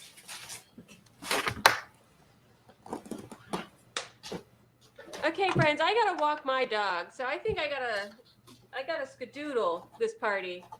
Okay. Well, let me before you bounce. Let me jump over here. Okay, so lovely people in chat, if you would like to see more of the amazing Philomena, check her out over at philomenajackstudio.com. And if you follow her on Facebook or anything like that, she's got a really awesome thing going right now called the Pretty Easy Painting Club, which is very, very fun. And I can attest to enjoying that a bunch. So check that out. That's very cool. And remind me, I should know, but I've forgotten. Your coaching stuff is at Coach Philomena? That's right. That's I right. nailed it. So yeah, so check her out, send her stuff. She does awesome stuff. She just painted the most adorable picture of a shelter animal that was adorable. Now, did they end up getting rescued? Was that what I saw? So we raised a bunch of money for the SPCA. The stinking cute cat got adopted in like record time. It was so fun, and in a couple of weeks, I'm doing it again for a pit bull rescue down in Jersey called Brick City Rescue. So I'll be live painting some homeless dog, some used dog, so that dog can get a home. And then I give the painting away to whomever adopts the critter. That's awesome. Yeah, that's See fun. if I can. All right, I'm gonna try and do this. I failed at it before, but there you go. So you guys in chat can see a close up of what the lovely Philomena painted and worked on today. These were the colors in my situation, as you can tell. No, that looks awesome. Thanks, man. Yay! Thank Thanks you. for looking out. Thank you, amazing people, for hanging out, for letting me doodle with you, and I will doodle with you again. Hooray! Okay, bye. Bye. And there were 4. And there were 4. Okay. I just had to kick my cat out of my room. Because Surprised she my kept cat chewing hasn't- on the plastic. No, Oh. not plastic. Always the plastic. But Mom, it tastes the best. It does seem to be like just a reoccurring thing with cats, plastic. Yeah. I always kind of wondered why. I've heard they use it to clean their teeth. I don't know how true that is. I thought Okay. maybe it was just like they enjoyed the flavor. It might be a sensation thing. Yeah. Yeah, like they like how it feels on their gums or something. Anyone in the chat knows weird knowledge on how cats function. Join us for our new segment, Weird Cat Facts.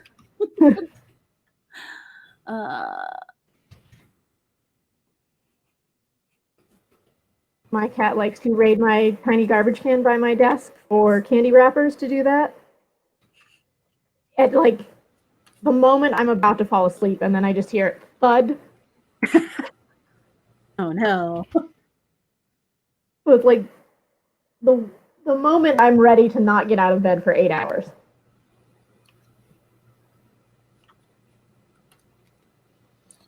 Yeah, I'm pretty sure mine does it specifically because they know it annoys me. Like, they probably do it for some sort of enjoyment, but they keep doing it because it's always like when I walk towards them and they run away, they know they're not supposed to. Got to get that attention. Like, what? Oh. Mother. Monsters. Oh, I cannot draw this line.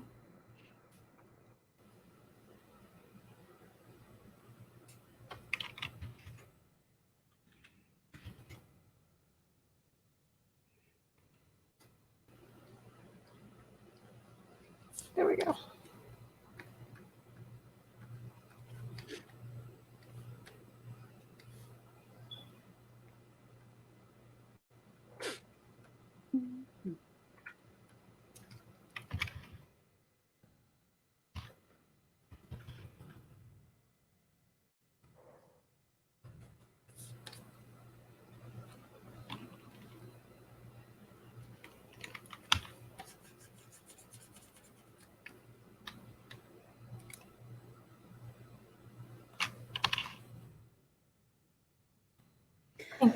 Excuse me.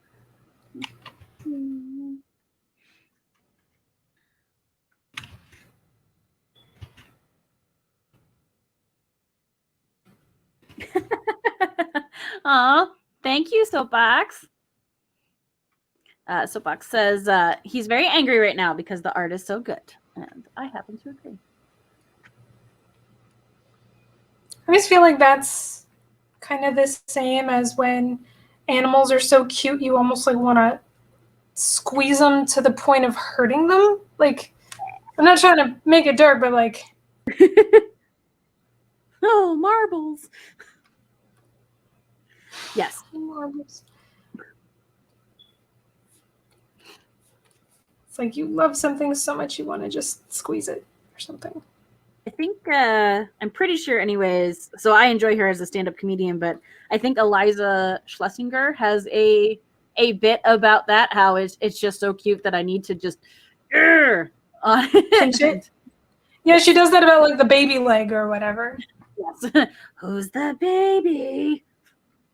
I enjoy her very much. Oh god, it's me, isn't it? It's me. The whole end of that bit is the best part because It's you know, it's like the dog knew something bad happened, but he can't remember what. But he knew you were the cause, and he knows it's going to happen again. I love it. He's got like little tattoos on it, like memento.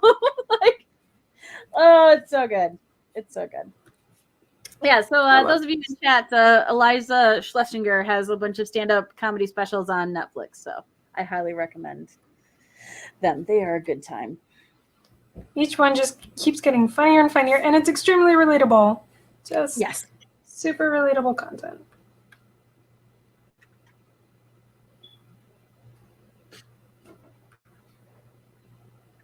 Okay, now we have the boba. Now we shall color the boba.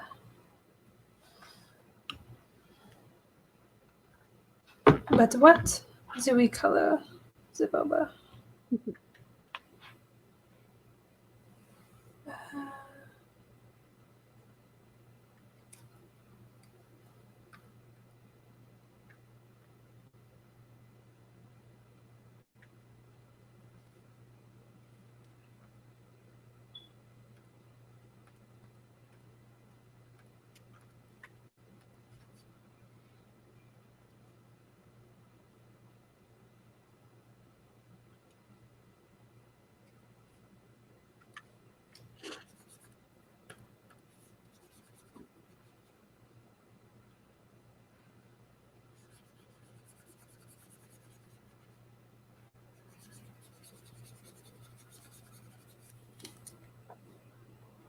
Hey, oh, yay. Sorry, totally squirreled, but yes, there is. Oh, that's a weird thing. Yes, there is a new emote. I actually went in and uploaded. I don't know why it's got the weird like sunglasses thing on top Oh, of it. that's a modified emote. Like you can spend channel points to modify someone's emote for yourself. Oh, that's cool. Thank you, Nicole. Of course. Thanks, Mom. So much to learn about Twitch. Yeah. It's got a lot of really cool, like, accessory things you can do that are very awesome if you actually spend the time to learn them and do them.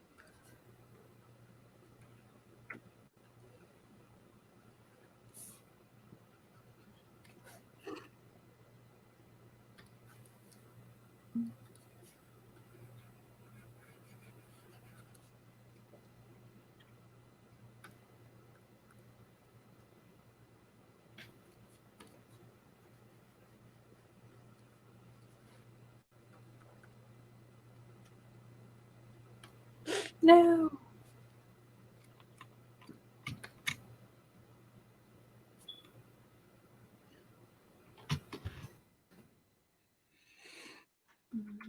See, this right here is why sometimes I just say, screw it, I'm working all on one layer. Like when it comes to coloring, I'm just like, it's just so much easier to color over something and figure out what layer you hid it on and all that stuff.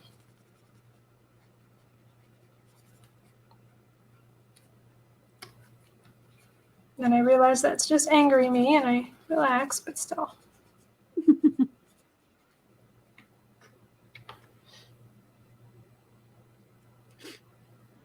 I've had a thing I've been doing recently, especially when I've been trying to work more loose first and then tighten stuff up, where I will work and work and work on a whole bunch of different layers and then get frustrated and then merge them all together and then start drawing on top of it again and just kind of like literally building it up like I would with a traditional painting. But I'm just like, if you would have just planned this just a little bit better first, you wouldn't have to do this. But no.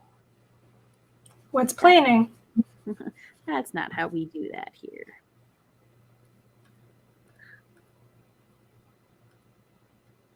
It's gonna give them that.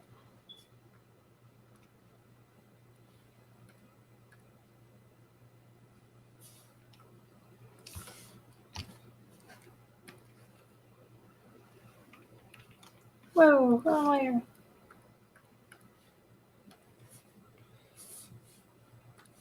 There we go. No, wait. Wait. This one? No, wait. This one.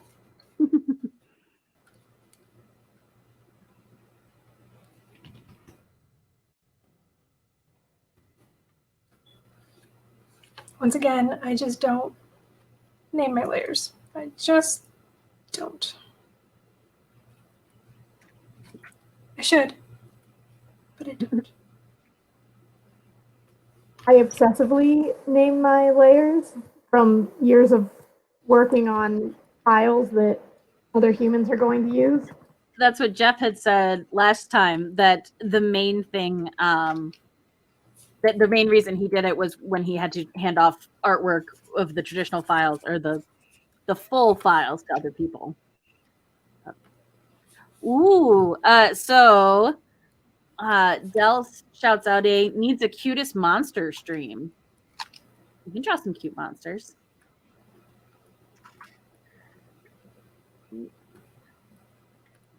What was it was Little Monsters. That was the movie, right? Howie Mandel and Fred Savage. Yes. Yeah.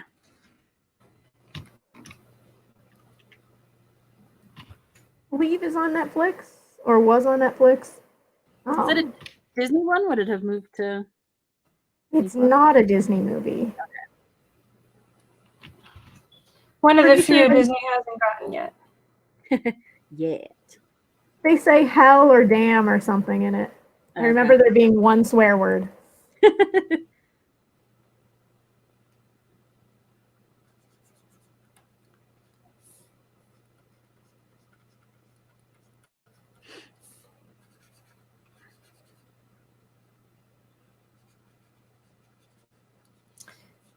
The boba cup. I don't know what color to do that.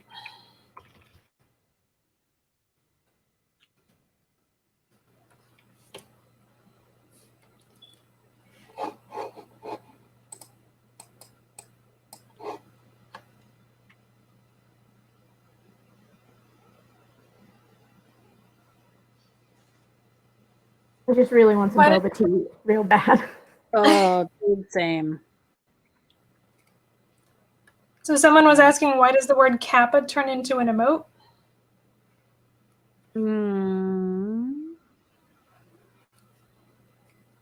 Kappa or cat bug? It's on the chat. I don't know. So all of the emotes I know have their own specific name, which means you can search for them. So I'm assuming that.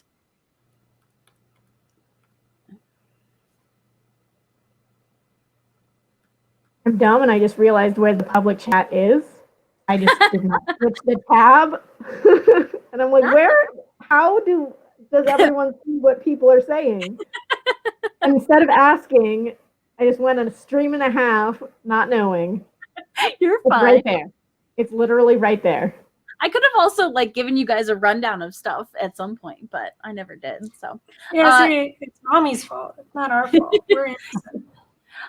So Simkin in chat says, if any of the artists are interested in making art this weekend for video games, the Global Game Jam will be happening.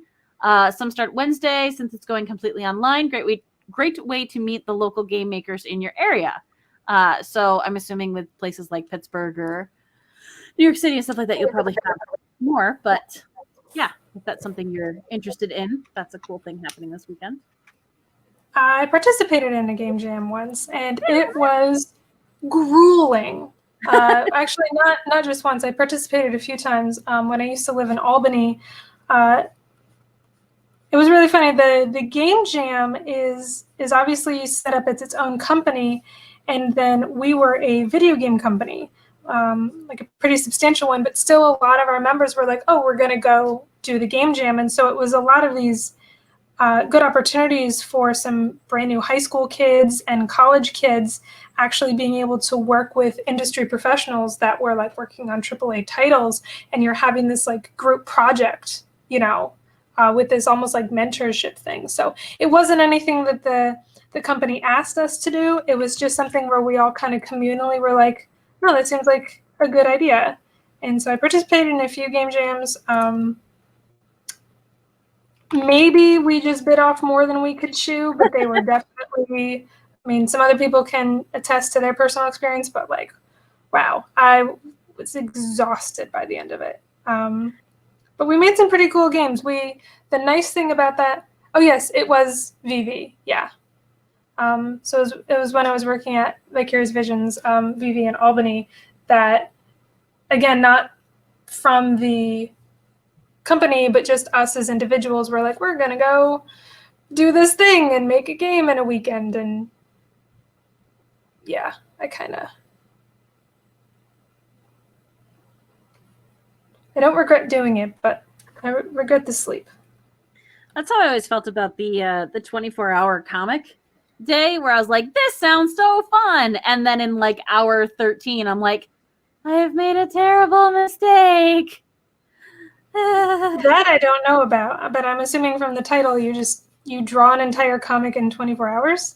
Yep. So what a lot of artists will do is what's happened. So from hour 1 to 2, I did this or that, or you try and finish a whole comic, not obviously 22 pages, but a tellable story in 24 hours.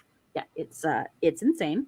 So does it have any does it have to be 14 pages? Does it have to be in this format, or is it just pretty much that? Just make a coherent comic in 24 hours. Yeah, I think it's definitely more that. A lot of artists will kind of do it in the webtoons style, where it's you top down, or Tumblr style.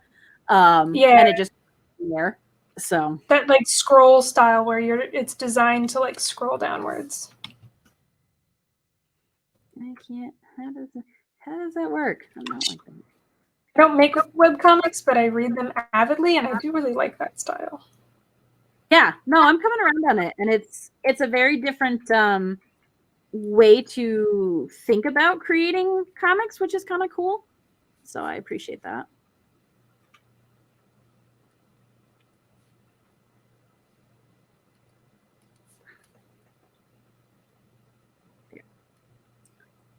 Oh crap!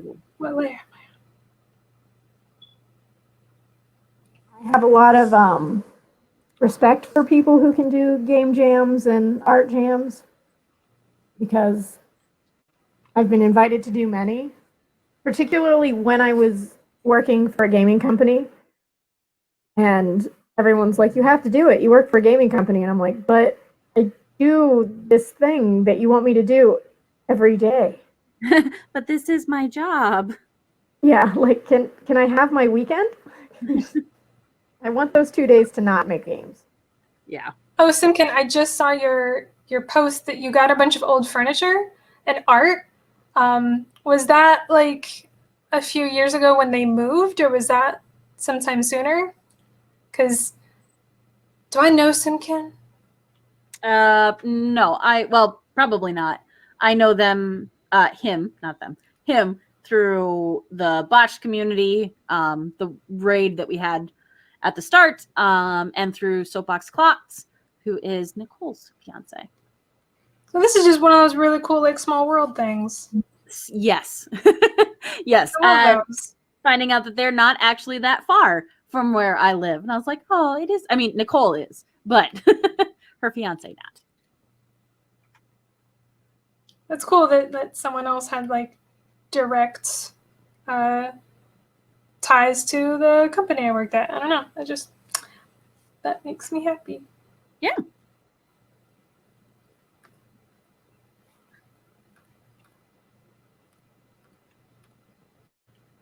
No, I just have to find where the damn layer.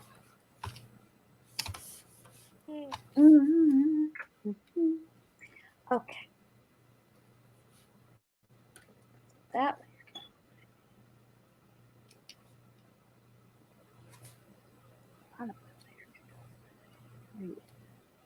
Here's that.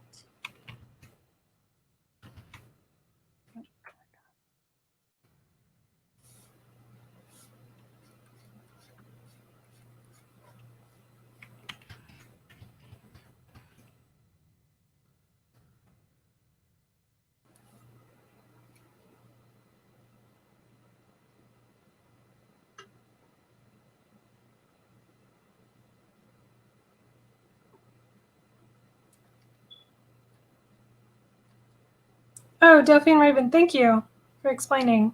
I appreciate that.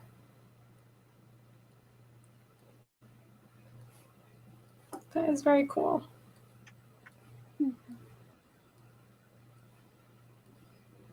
Yeah, I did not stick around Albany. The weather was not to my...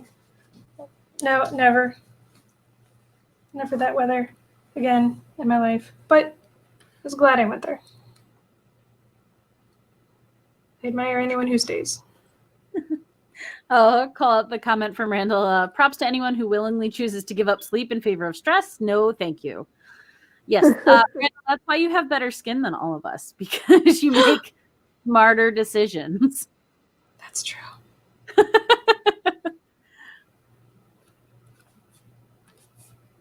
Wow, I'm glad someone realized.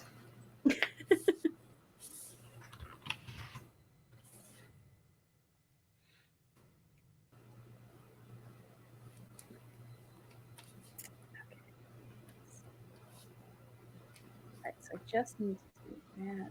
Ooh, okay.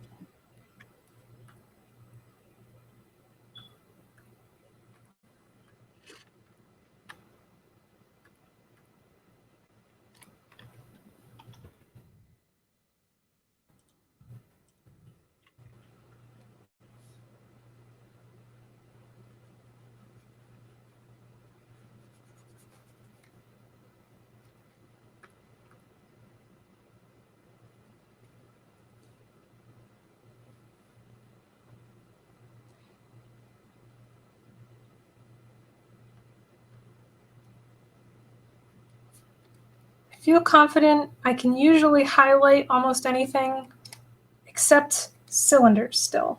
They still trip me up.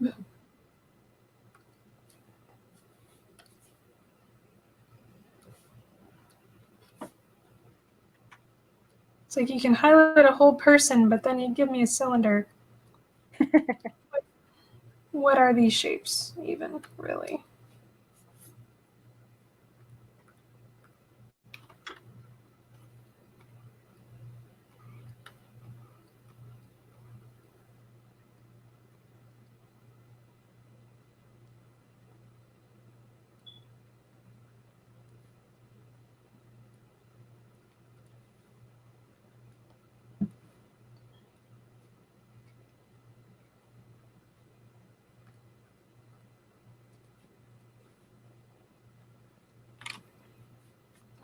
aren't you doing this?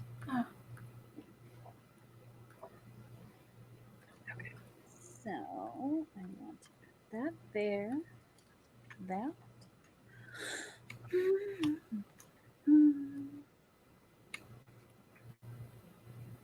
Well, that's not. Nope. Not at all.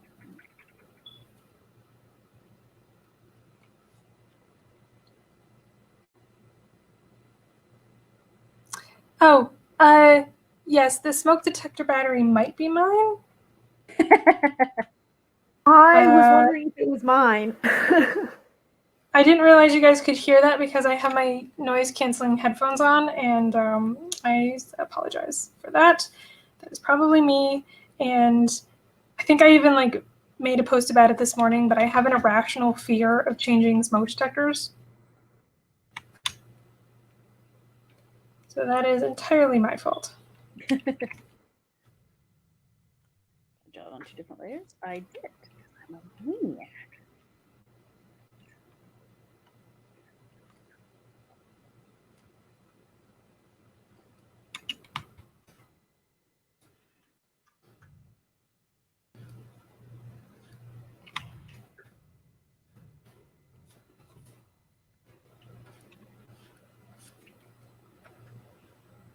Nope.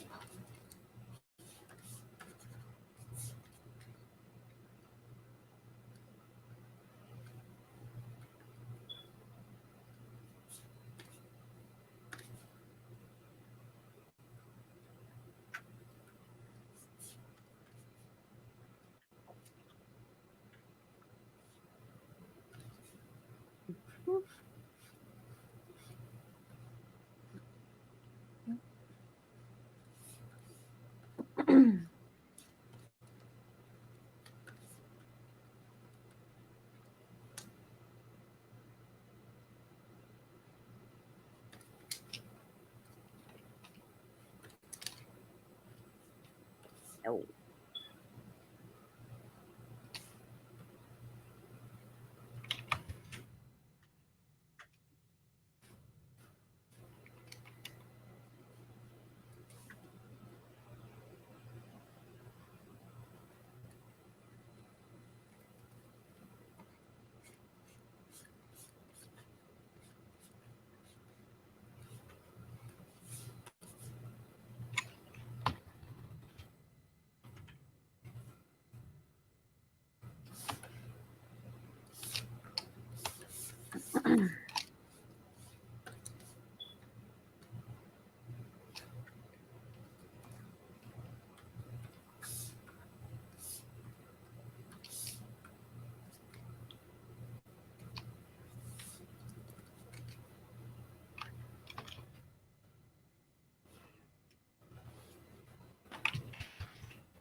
Crap.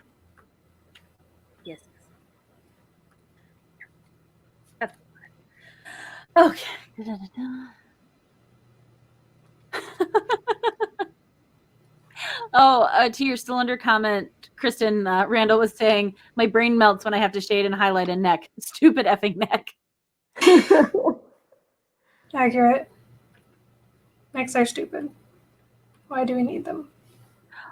Oh, also, so user Make Awesome User says that kind of smoke detector is not legal in his state anymore. They make 10-year detectors now that don't make that sound, which is incredible. So yeah, I act as a property manager for the place that I live, and we just had a new tenant move in, and I was checking the smoke detectors, and like one of them isn't working, so I need to replace it, but the other one just needed a new battery, and I put it in and I tested it, and of course I was standing on the step stool with my head right next to it, and I was like, okay, cool. Well, now I'm deaf.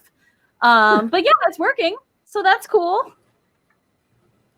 Yeah, see that noise, I can't stand it. And to their comment, that sort of kind of checks out with the state at which we got the police.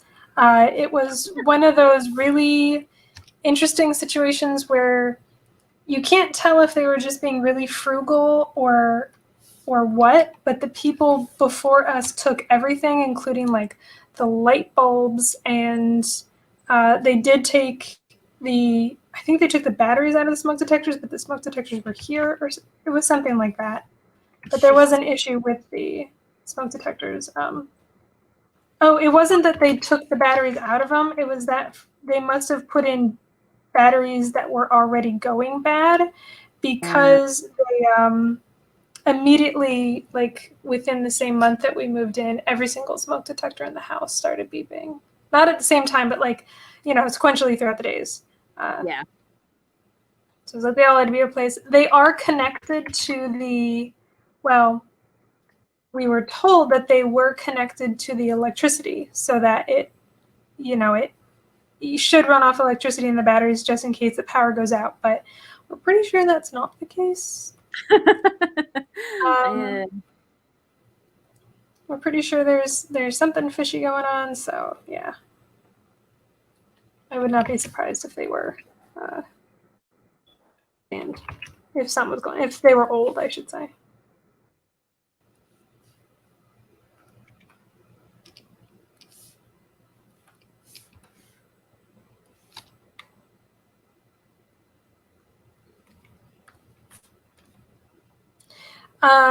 They did not use copper plumbing, to answer your question. We at least have real plumbing in here, but that seems to be okay. The house itself was built to be fairly modern, like it's a completely electric house. It's just anything that wasn't standard when you first bought the place new, they seem to have changed, and changed for cheaper things like hardwares and doors and things like that. So the house itself was probably constructed really well, and it was just DIY maintenance that was a little, gosh, I really hope none of those people watch your stream. That'd be embarrassing.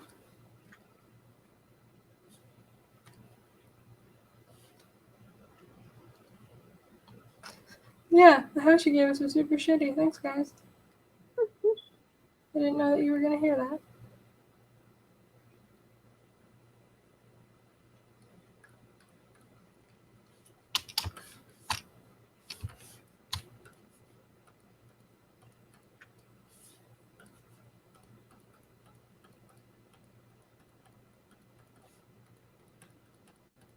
I hear you. Oh, hi. Hello. There's a kitty. You want to come up and say hi? Yeah?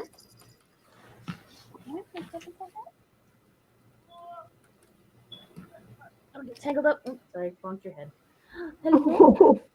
Say hello. Yes. Hi. Look, those little socks. Look at the little socks.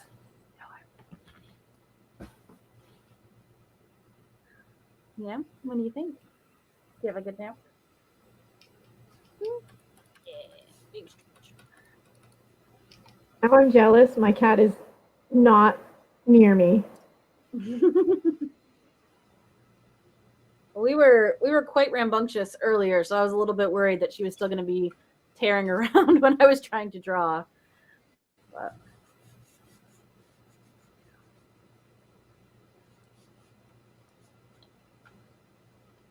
There we go. I think you can tell Nicole how much I like the detail on the snake.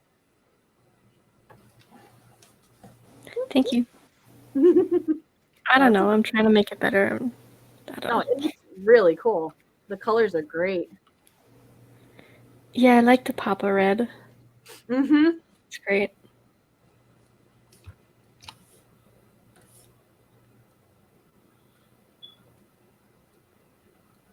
You ready? You can go. There you go. No, not under the desk.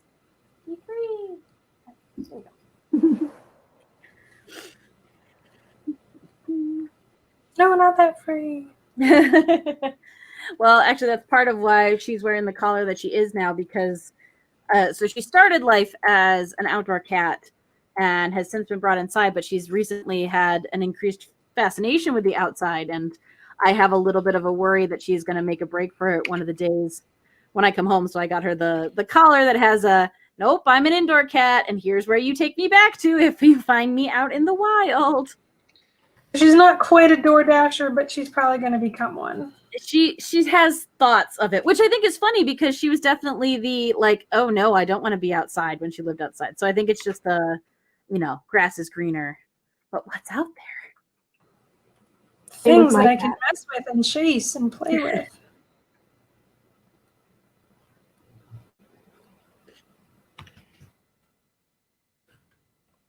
Seriously, how do you shade a cylinder? How do I add a highlight? What is a highlight?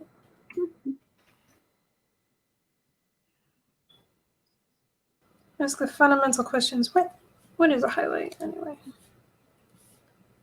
What are we all really? Dust in the wind. Oh, coloring that on the wrong layer. That's a bummer. Oh well. So I think I have this pretty well figured out. I think I might still add her little hair buns, but other than that. Nice.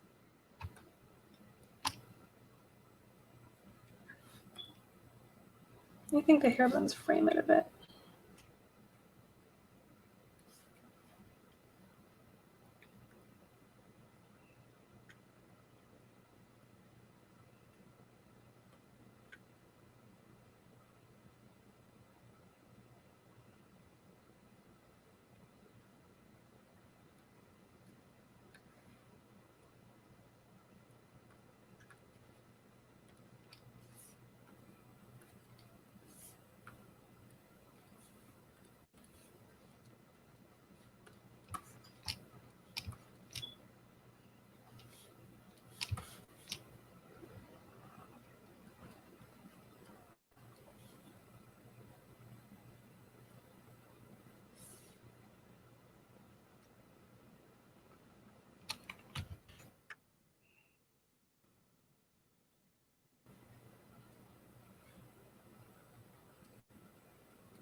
Oh, thank you so much. User Mike Awesome User says it's fascinating to watch us all create. So thank you. I like it because everybody kind of took their own interpretation of it, and which is exactly what I wanted and figured people would do. But it's even knowing that people are going to go all over the place, it's still very exciting to see how the final pieces come together.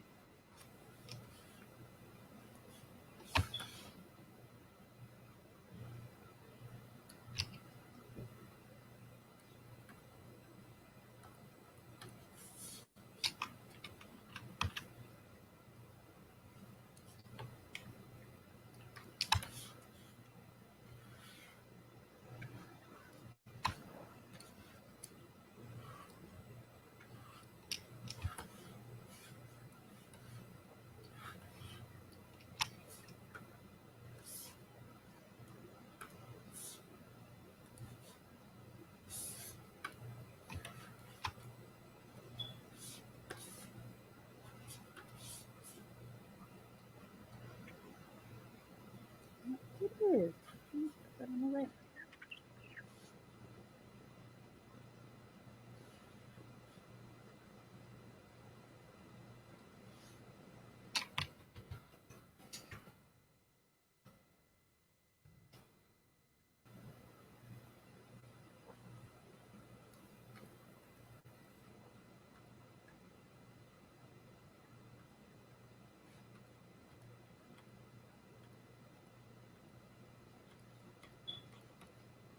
Where's that layer? Where's that layer?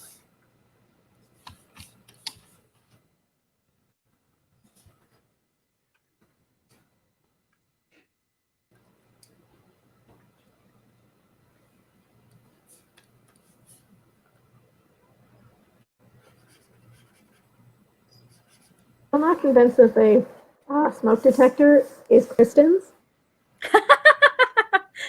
It's gotten into your head. Yeah. I'm gonna try You closing are or it. are not convinced? Not convinced. I think she thinks it might be hers.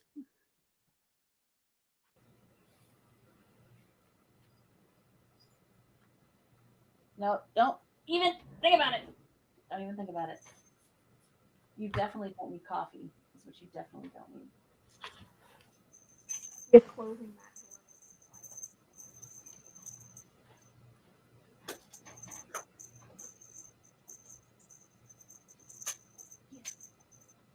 that door. Okay.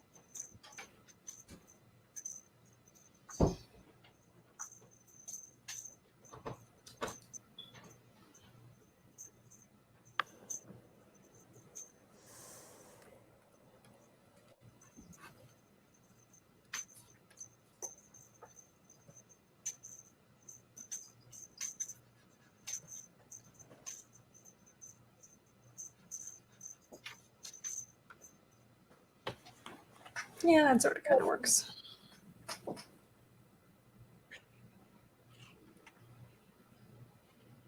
Ooh, come back. Save if you haven't saved. Yes. I don't remember when I saved last, which means it was probably a long time ago. Yeah, I definitely did. Oh, camera, why? Why do you do this? Just come back into focus.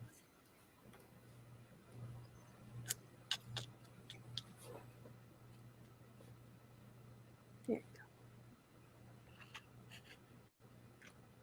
go. And weird exorcism in my camera.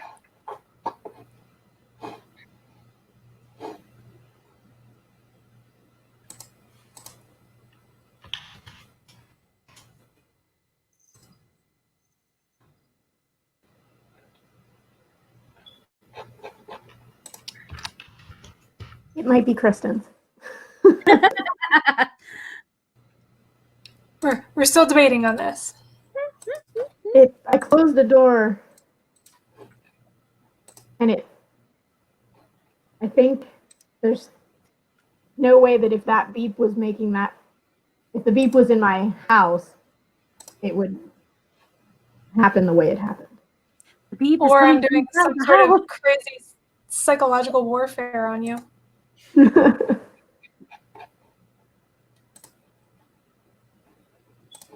Oh,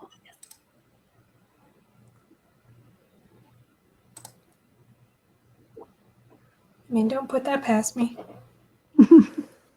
Let's see.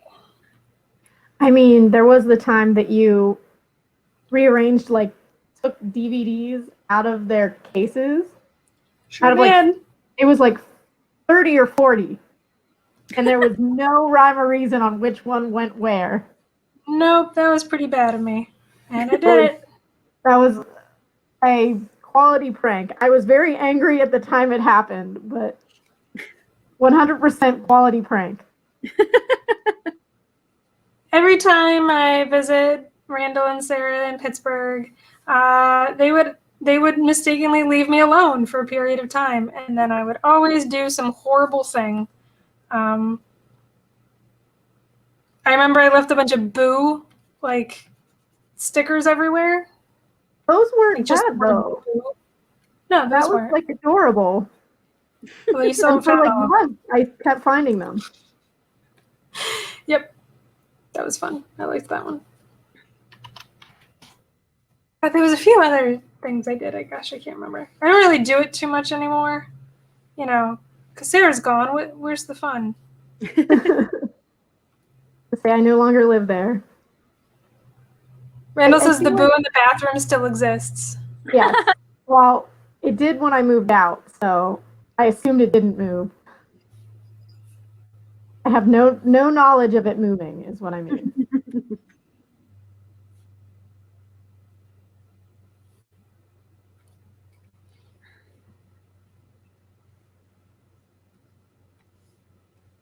Well,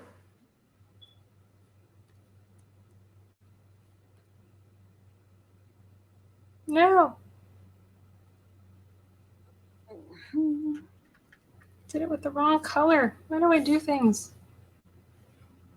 Yes, Tony P, that is not a prank I would play on you, but also added to the list. While you will not invite Mike Ellison to your house, also don't invite Kristen to your house for fear of pranks happening. You've now officially been warned.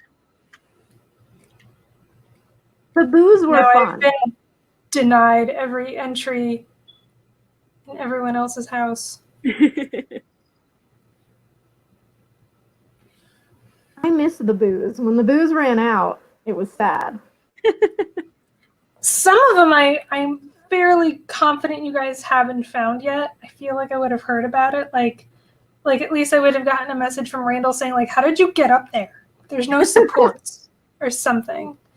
But back in my days when I was more agile. Right, those are fun. I like that. Hi, PP. Now I have a kitty visiting me. That dropped everything. Apparently. There you go. Hang out up there. That's true, Tony. You just can't leave people unattended. Which honestly, I feel like I'm the kid who, like, if you set me up with a TV program and be like, okay, I'm gonna be back in 2 hours, I'd be like, okay. And then I would just sit there, like, especially like Gravity Falls or something like that, like a cartoon. I'd be like, I'll just watch. And you come back and I was like, you're back so soon. It's like, it's been 6 episodes, Emily. I'm like, oh. I should probably pee. That's what you say to yourself? Yes. More often than I would like. I should probably pee. Ow, yes, I see you. Hi.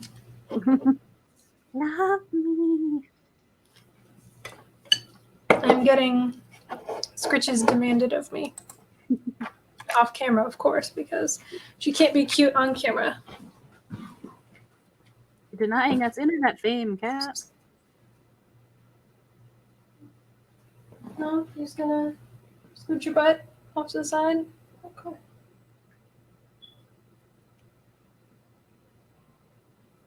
Hi.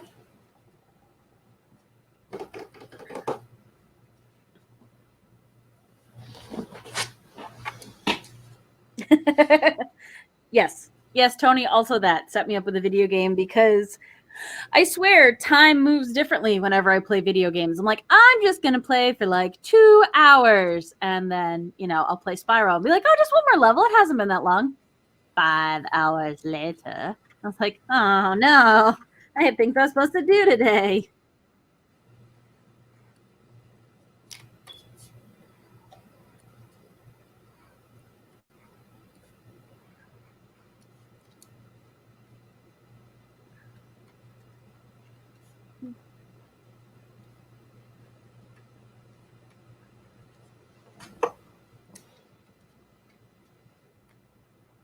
No, it's on the wrong.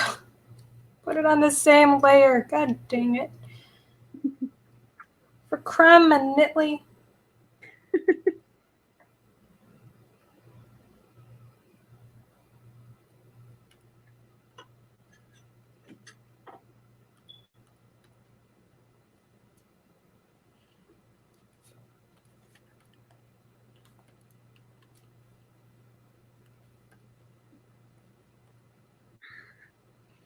So if we keep with tradition, we're probably in the final like half hour, 40-minute mark, if that works for you guys. Because I think 3 hours is a nice amount of time for stream. I know usually at that point I also do need to get up and stretch and probably go to the bathroom and eat something. But hey. Okay. I think I'm pretty much done. Yeah. Yeah. That looks so cool. Yeah, I didn't realize how green this palette was. But it works. And again, it really, like you were saying, that pop of like dark red really pulled your eye right into it. And oh, I dig it. Okay. That looks awesome.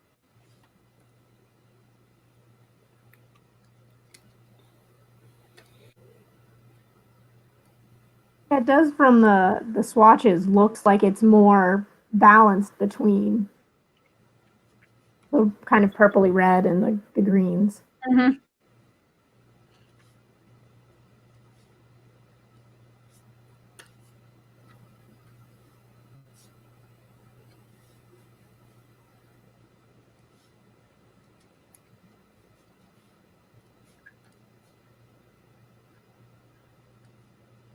Oh, that's cool. That's good. Good.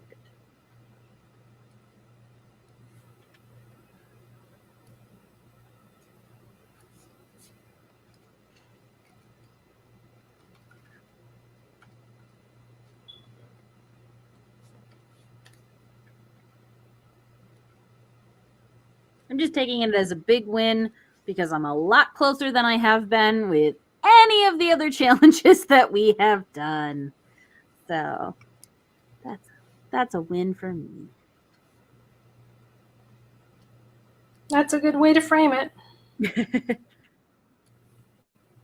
I got close. I ended up working a lot more on my cartoon piece, which I might even try and end up finishing tonight just because I'd like to check that off, but I was not close during stream. Yeah, I still need to finish mine for that too. But that was a really fun challenge. Like, I'm really glad that we tried that one. Yeah, I had a lot of fun with that. And I had a lot of fun. I think that was one where it was hard to focus on my drawing because I was having so much fun with everything that chat was saying. So that was a very fun nostalgia one. So if you in chat enjoyed that, really? We are going to do that again coming up another one of the Saturdays. And yeah, see if we bring different stuff or get other people in who didn't get a chance to draw that one.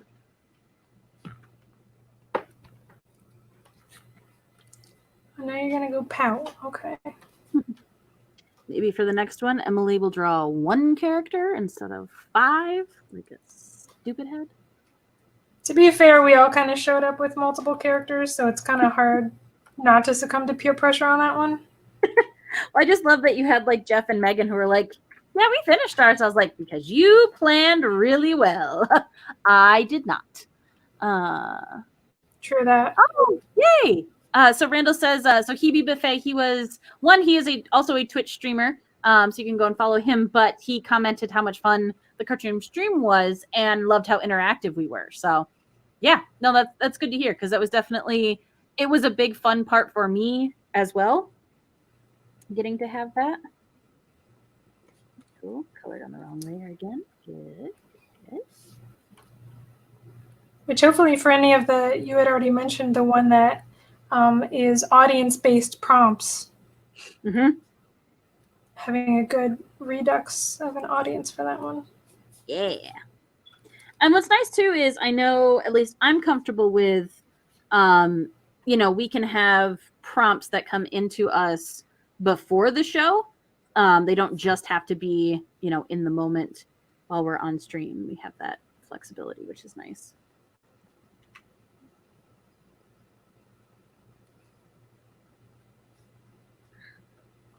Although I will say the wild cards always come on stream. Yeah. Like, oh, good. I have no idea how to draw that. I'll go on a wing it. Oh, wait. Every stream I've done so far.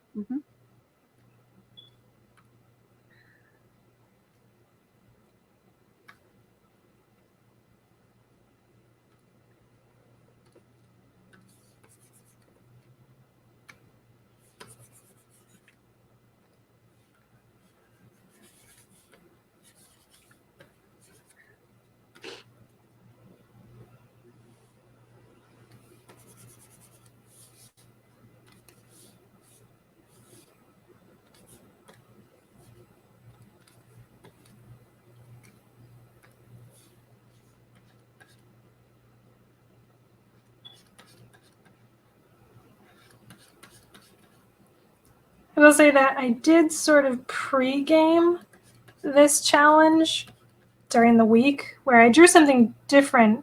And originally I was going to use that drawing for this challenge, but I decided to go with this one. And I tried out a bunch of the palettes because I'd never done this challenge before. And while just like exactly what you said at the beginning of the stream. You understand color theory, you get how it works, like in concept, but it's doing the limited challenge is such a different like mind set. No, absolutely. So I was like, nope, gotta test this. So Well, and even I had a plan for what I wanted mine to look like and what it to do, and even with that, I realized that I had set one color in the wrong spot, and I was running into a wall, so I had to go and switch up to the color so that I could get the higher contrast, which is what I wanted. So, even having it planned before, I still had to do some gymnastics to get it to work the way I wanted it to. Yeah, at the end I might show the ones I did just to like, look, I did something. But yeah, it was kind of fun playing with this challenge again. It's definitely one that I think I might start incorporating because it gets your brain working in a different way. Yes. Well, and just again to play with color is something I need to practice, and this is kind of it's still practicing, so it's like a workout, but it's not quite as daunting or frustrating or demanding as some other workouts. So That's true. That's a good way to look at it. It's like a workout. This is like the pull-ups version, like pulling up to a bar. not the diapers. Well, I mean, Yeah, my brain went diaper. that's why I try to reiterate like afterwards, like, no, wait, I meant the fuck, no. Oh man, I said it. No. Funny. It's okay. That type of slip up usually happens when I play D&D. I'm playing a druid right now who can wild shape into animals, and we needed to get somewhere faster, so I wild shaped into a huge polar bear, and at one point and had the other character hop on my back, who is like an elephant person, so I needed to be a huge, like 3 squares by 3 squares on the map sized animal. So huge polar bear was a no-brainer. And then I was like, just climb on my back. And at some point I said the words bareback because I am a bear and it is my back. And then he was riding me. Oh no! Oh no! So now that's a joke we have. And I said it and I can't unsay it. D&D After Dark is what that is. Or 100%. botched podcast in a nutshell. Bluey. Oh, so Dell says I need to watch Bluey, little kids show, but it's beyond cute. Ooh, I will have to check that out. What was it? Oh no, it was on one day when I had to go and get like blood work done, so it was playing in like the labs. I see you. Mm-hmm. Sorry, squirrel. And You probably meant your cat, but the phrase "it was in the labs ICU" did still make sense. yes. So not in an intensive care unit. But yes, so I had to get labs done. But it was something in Remy, like Boo and Remy or something like that. Is a little kids TV show, but it was great 3D. And it was really, really adorable. And like, again, you're in the waiting room, so there's no audio, but I'm just like, well, now I'm very invested in what's going to happen to this show. I was like, oh, I am still a child. Oh, and season What's 1 going on with Remy? Like, is Remy gonna? I need to know. Like, they set up like a beginning, middle, and end, and I needed the payoff. But the nurse comes out, she's like, okay, we're ready for you. And I'm like, but it's not the end of the show yet. I need to know. You just point to a random guy. Can he go first? Like, I'll wait.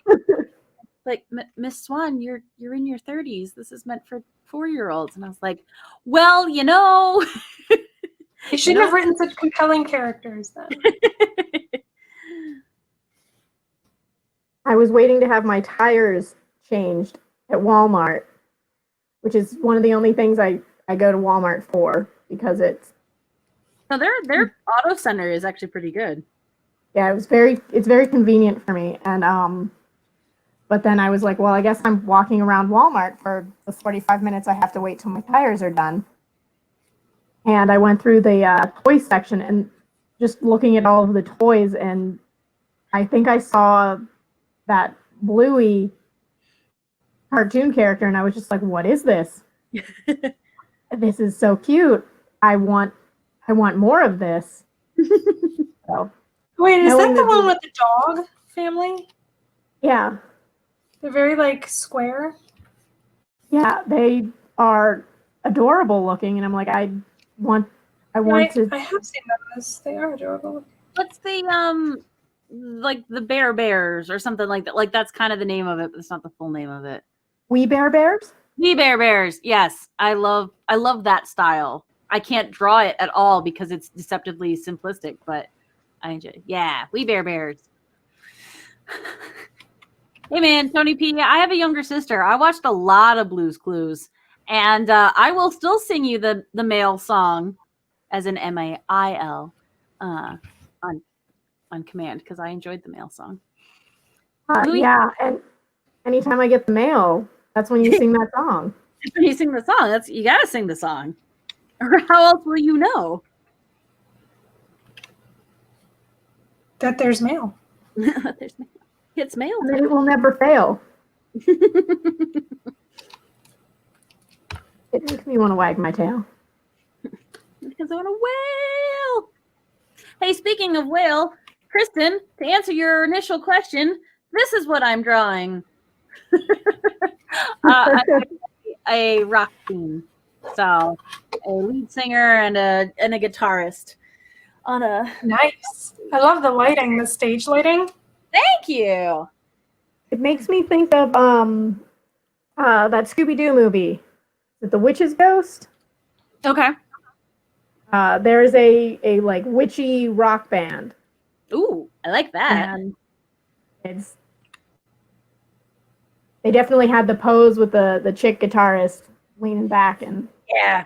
Well, and like Oh, yeah, I remember that. I could see it in my head. I was like, I know I want the lead singer with her leg up on the speaker. Like I had it in my head, and then I went to start to draw it, and I was like, can't compute how to put this in perspective, and just like short it out. And I was like, I should have drawn this first. I knew it.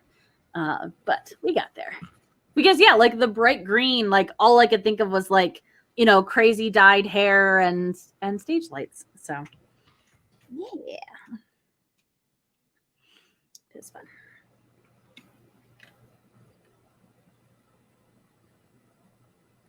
It had I was getting Scott Pilgrim vibes. It was part of my mindset. Which I just rewatched again because it's so stinking good. And I've been jonesing to read the comic again because it is also amazing.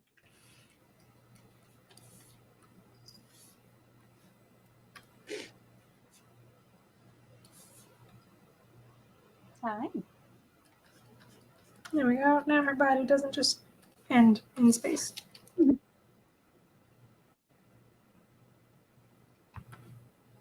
Oh my god, I forgot to draw her other arm. What the hell? Aww. She just has like this arm hovering there. I was like, why does it look weird?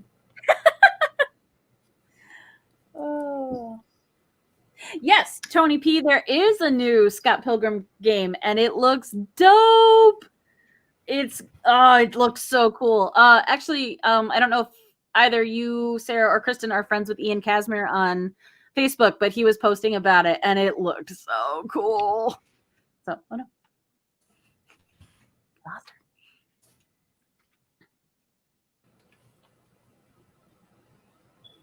No, I didn't know that they were making. It's a video game, you said? Yeah, but it's got a really cool, like 8-bit style to it. Oh, that is very possible. Randall says it is just a remastered port of the previous Scott Pilgrim game, which it absolutely could be. I don't know specifics, but new to me, and I knew it was on the Switch. That's what I can say with confidence. I don't know anything about video games, but I know to trust Randall. If he says something Yes. is the thing, it's usually the thing. Yeah, he knows way more than I do. about it for sure.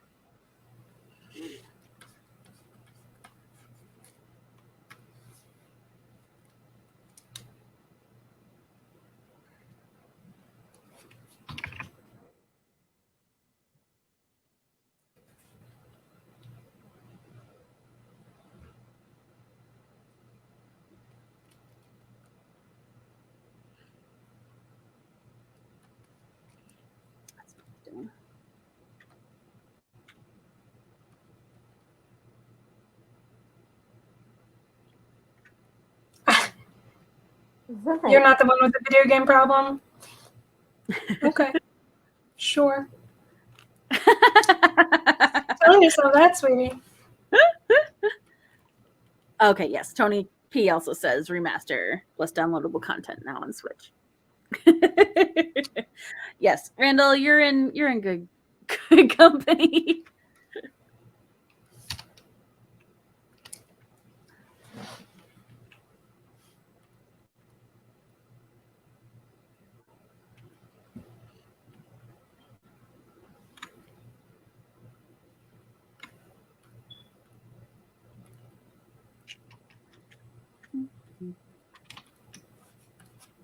Okay, see you. You can be there. Wow, I have so many blank layers. Okay, so that's my sketch. So we'll put you at the top.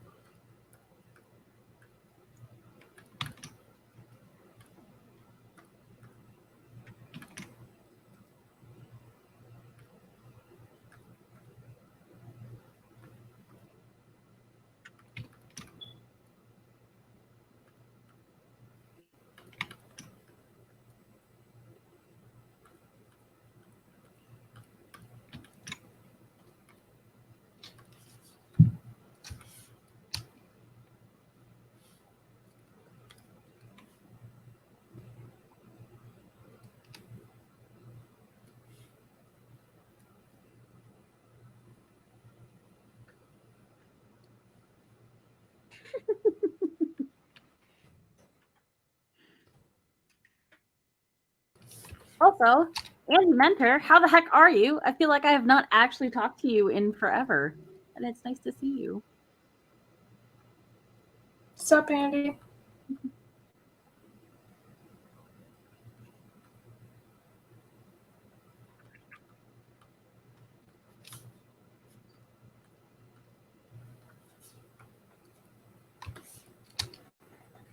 I like that these streams just kind of bring together Absolutely. old alumni.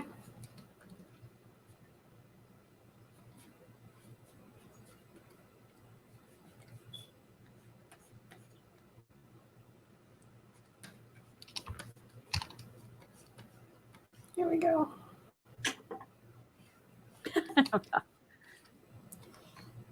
Oh, that's awesome.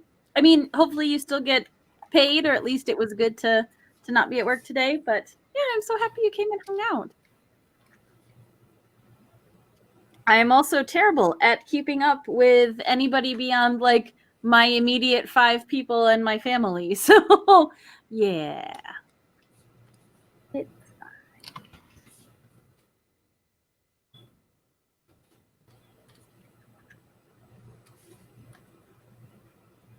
But it's awesome how people can just like pick up friendships from wherever they were prior. And it's just like, oh, I haven't seen you in literally 5 years, 10 years, whatever, but it doesn't matter. Hello. Whoa. Do you not want to be back? No, it was just like telling me how unresponsive this page was being. Can I share your shadows, or would you be willing to share your shadows? Sure. That sounds like a cool album. Share your shadows. Share your shadows. I like it. Maybe that'll be the name of the song my characters are singing. All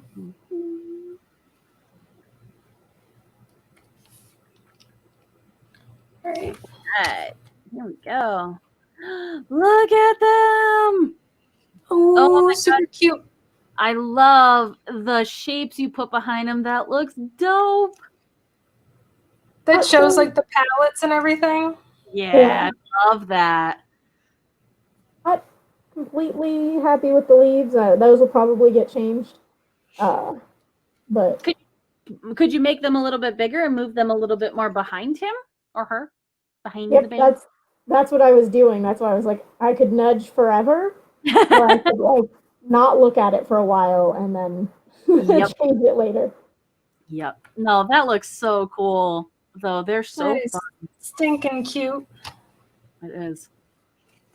Feels so good to do something cutesy that I can do in an afternoon instead of really high detailed and full of blood and gore.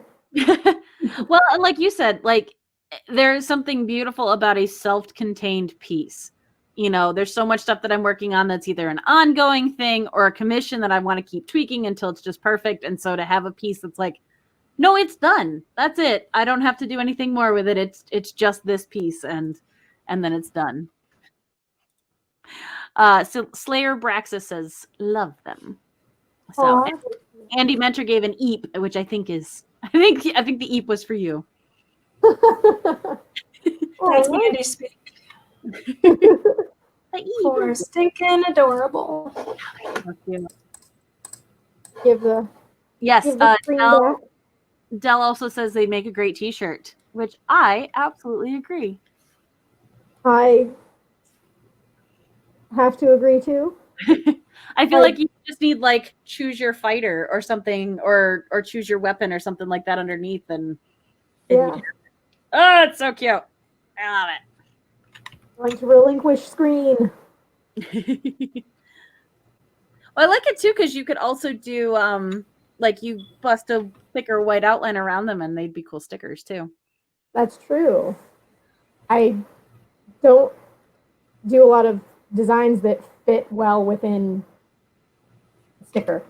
Yeah, I really like the die cut ones you can get from. Yep, Sticker Mule. Sorry, totally blanked on that. Yeah, it's on those. And something I was just talking about with Nicole that I might end up printing out is I might end up doing, because I made a bunch of the emotes that I liked, rather than having to print 10 of each image, just doing a sticker sheet of them, which I think would be kind of cool. And then it's one of those where, like, depending on how much it is, I don't even necessarily have to sell it. I could just give it away or do stuff like that. Yeah. Oh, Dell's got a good one for want a party and then have like D20 or something. Yeah. Yes, let's give Sarah more work to do because she doesn't already have enough work to do. Please do more things. She doesn't already give herself enough work to do. Yeah. Overachiever. 100% self-induced. Yes. Which I'm impressed because you've been that way for literally as long as I've known you. So. I'm insane. I'm crazy. You do not need the life coaching we were talking about earlier. You are set. Untrue. I need to be better at going to sleep and getting sleep. Sleep is the first thing that goes. That's true.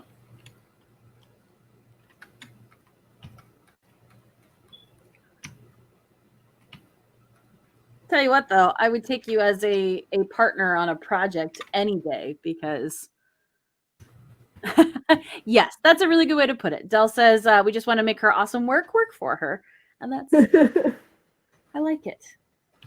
Well, and at least for me, I can't speak for Sarah or the other artists, but I know there is a validation of hearing someone in chat be like, oh, I'd really like to see that as a sticker, or I'd like that on a shirt, because as artists, we can be kind of hard on ourselves and be like, nah, I would never put that out there because nobody would wear it or nobody would buy it. So having someone who's not just our close group of friends who are always like, do more things, but tell us like, no, that'd be cool to see, it helps. So we appreciate it.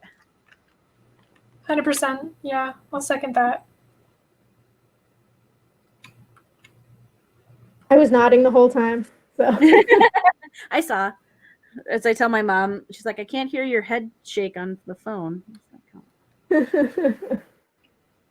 then you're not listening, Mom.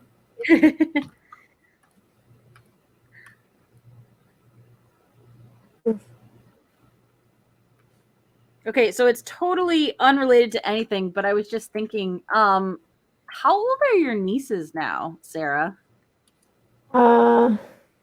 River is going to turn 18 next month.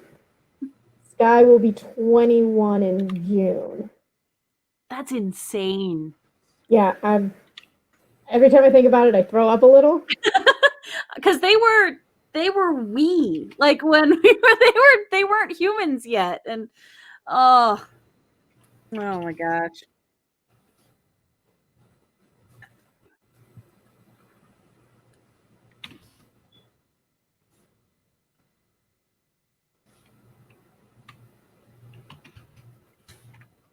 You weren't humans yet. Mom, is that such a like true statement though? Yeah, because like from like 0 to 5, like they're not really, they don't have personality. Like they start to get it, but then like at a certain like 4 to 5 range, all of a sudden they're like, oh no, you're actually like, you're starting to be a person and you're more fun to be around. I think my nephew was born in 2012. Oh my So like right after. I guess not right after.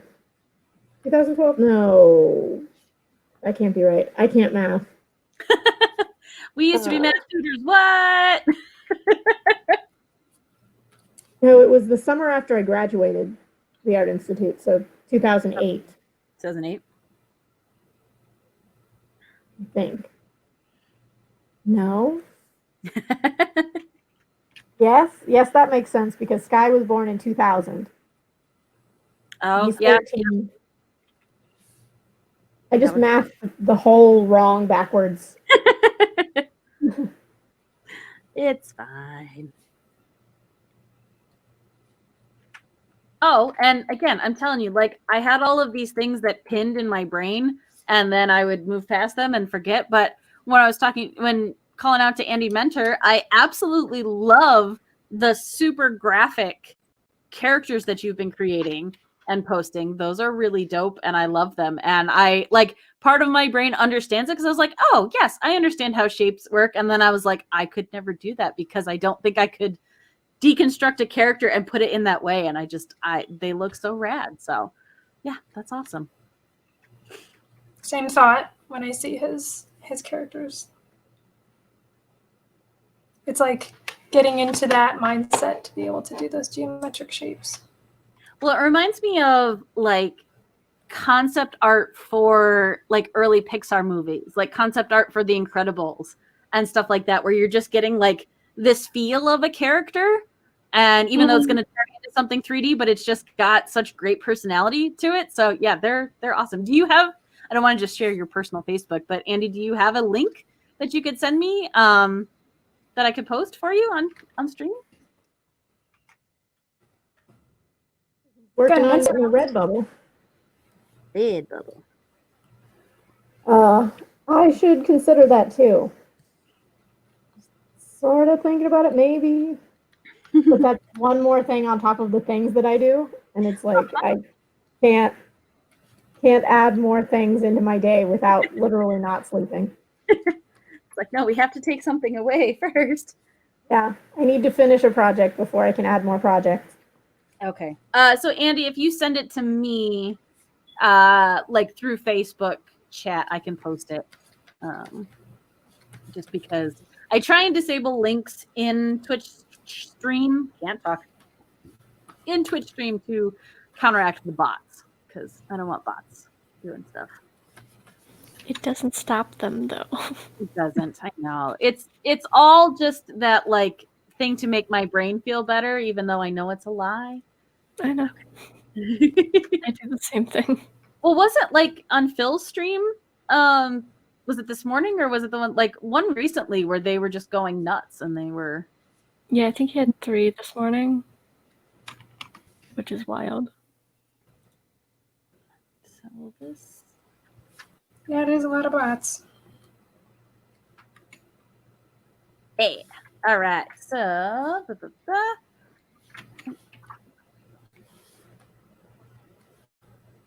there we go. So for everyone else, you guys can check out Andy's stuff.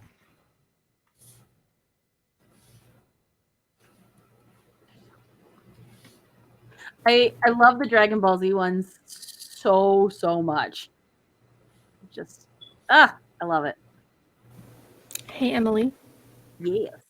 you should highlight that on stream so that when people watch on Thank YouTube, they can also see the link. Thank you. You're so good at this. I'm so happy you're here. Make it better.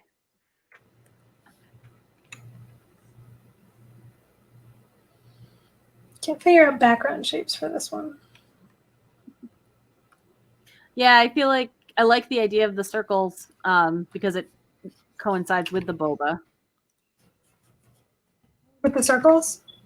Yeah. Yeah, I just can't figure out where to place them. Then it works. Yeah, that's good. Keeping them, so he says keeping them to sets of 5, which is good because I think that way, like, you kind of have a specific set and you don't just get lost doing all the characters or not doing someone. Kristen, your art makes me want to eat candy. It is like all candy colored. Yeah. Yay! I think this one is like the pastels, the greens and the pinks. Like anytime you see green and pink together, it just automatically equals candy. Yes. Like I like how that's a consistent thing that everyone has. I think it's that pink. That pink with That that pink kind of is very creamy white. And then any other color. That's that pink specifically. Okay, textured pen's not doing the thing.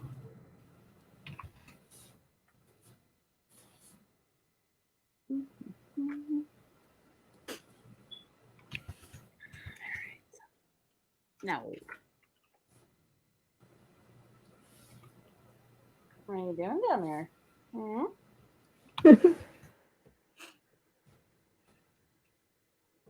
My housemate was fixing the sink in the bathroom. So I think that's where my cat has been, has just been watching him.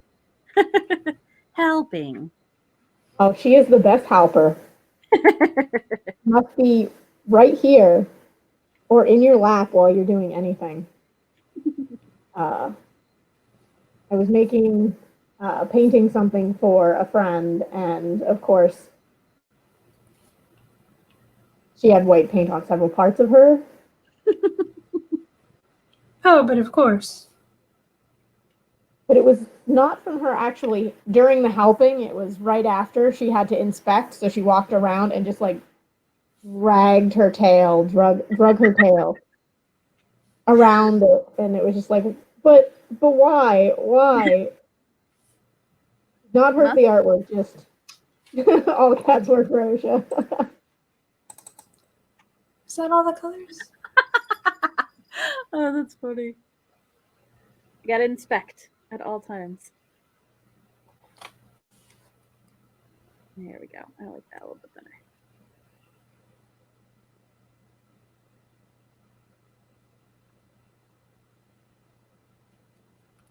Kind of like that when I finish a little bit before everyone, because I get to actually do some watching of art. Yeah. Too. I'm in that, like, just adding little things now where I think I should probably get to a point where I stop soon because I'm going to not make it better and just add things that are unnecessary. But Same.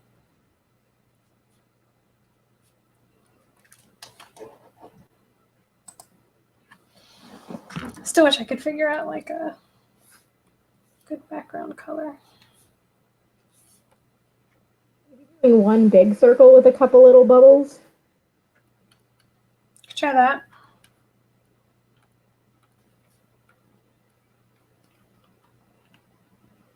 She gives me very Winx.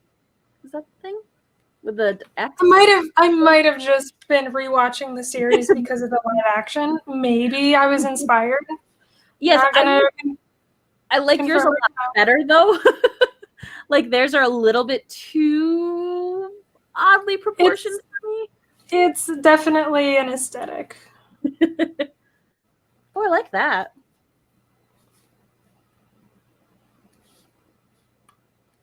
I don't know if I should put one down there, but so that was the original thought I had for doing it. And then I always kind of like adding the original color somewhere, but I don't know where. Not that they have to be there at all.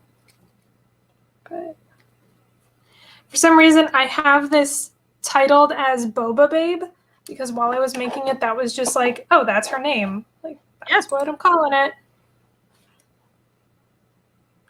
So now I feel like no matter what, I have to write the word boba somewhere there.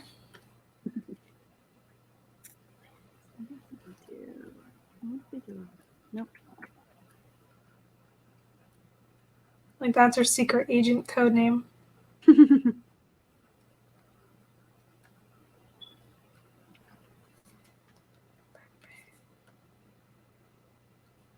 My friend and I look for great names in credits, and we say that that's going to be our secret agent name.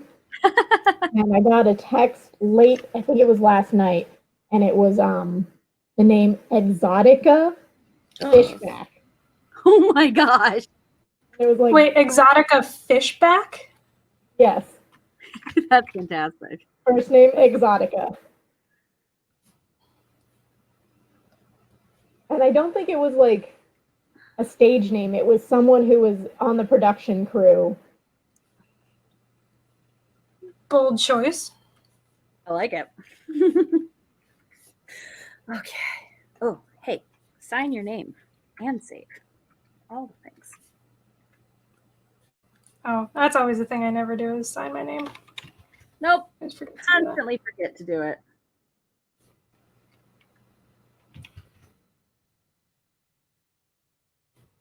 I know what spelling is.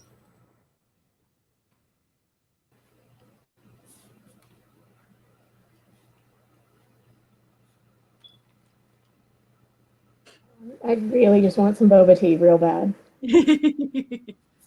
Hi. Subliminal messaging. It's like I secretly work for the boba agency. You could do a whole series of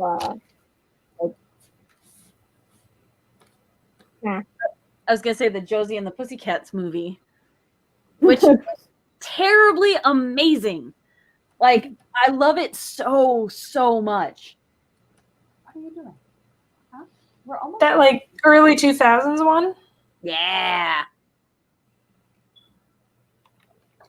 Ooh, like do a ice cream girl and more snacks. All I can think of is ice cream and boba right now. But well, I feel like a macaroon or macaron. Get off! yeah, Get off of the keyboard.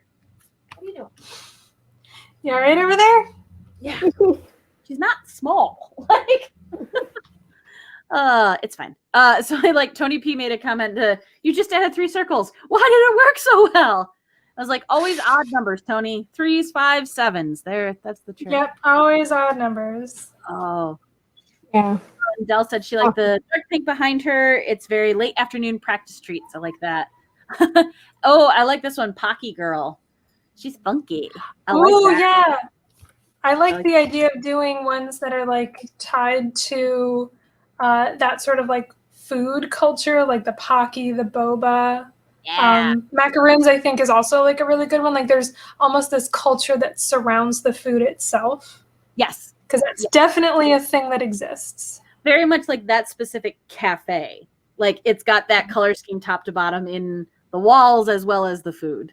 So, yeah. All right, cool. Well, if this art thing never works out for us, guys, we're all going to just open a cafe and we're just going to do our own art on the walls. And when they ask us, why aren't you serving any food? It's like, because we're not done with the art on the walls. We're not done with the art yet, guys. Yeah.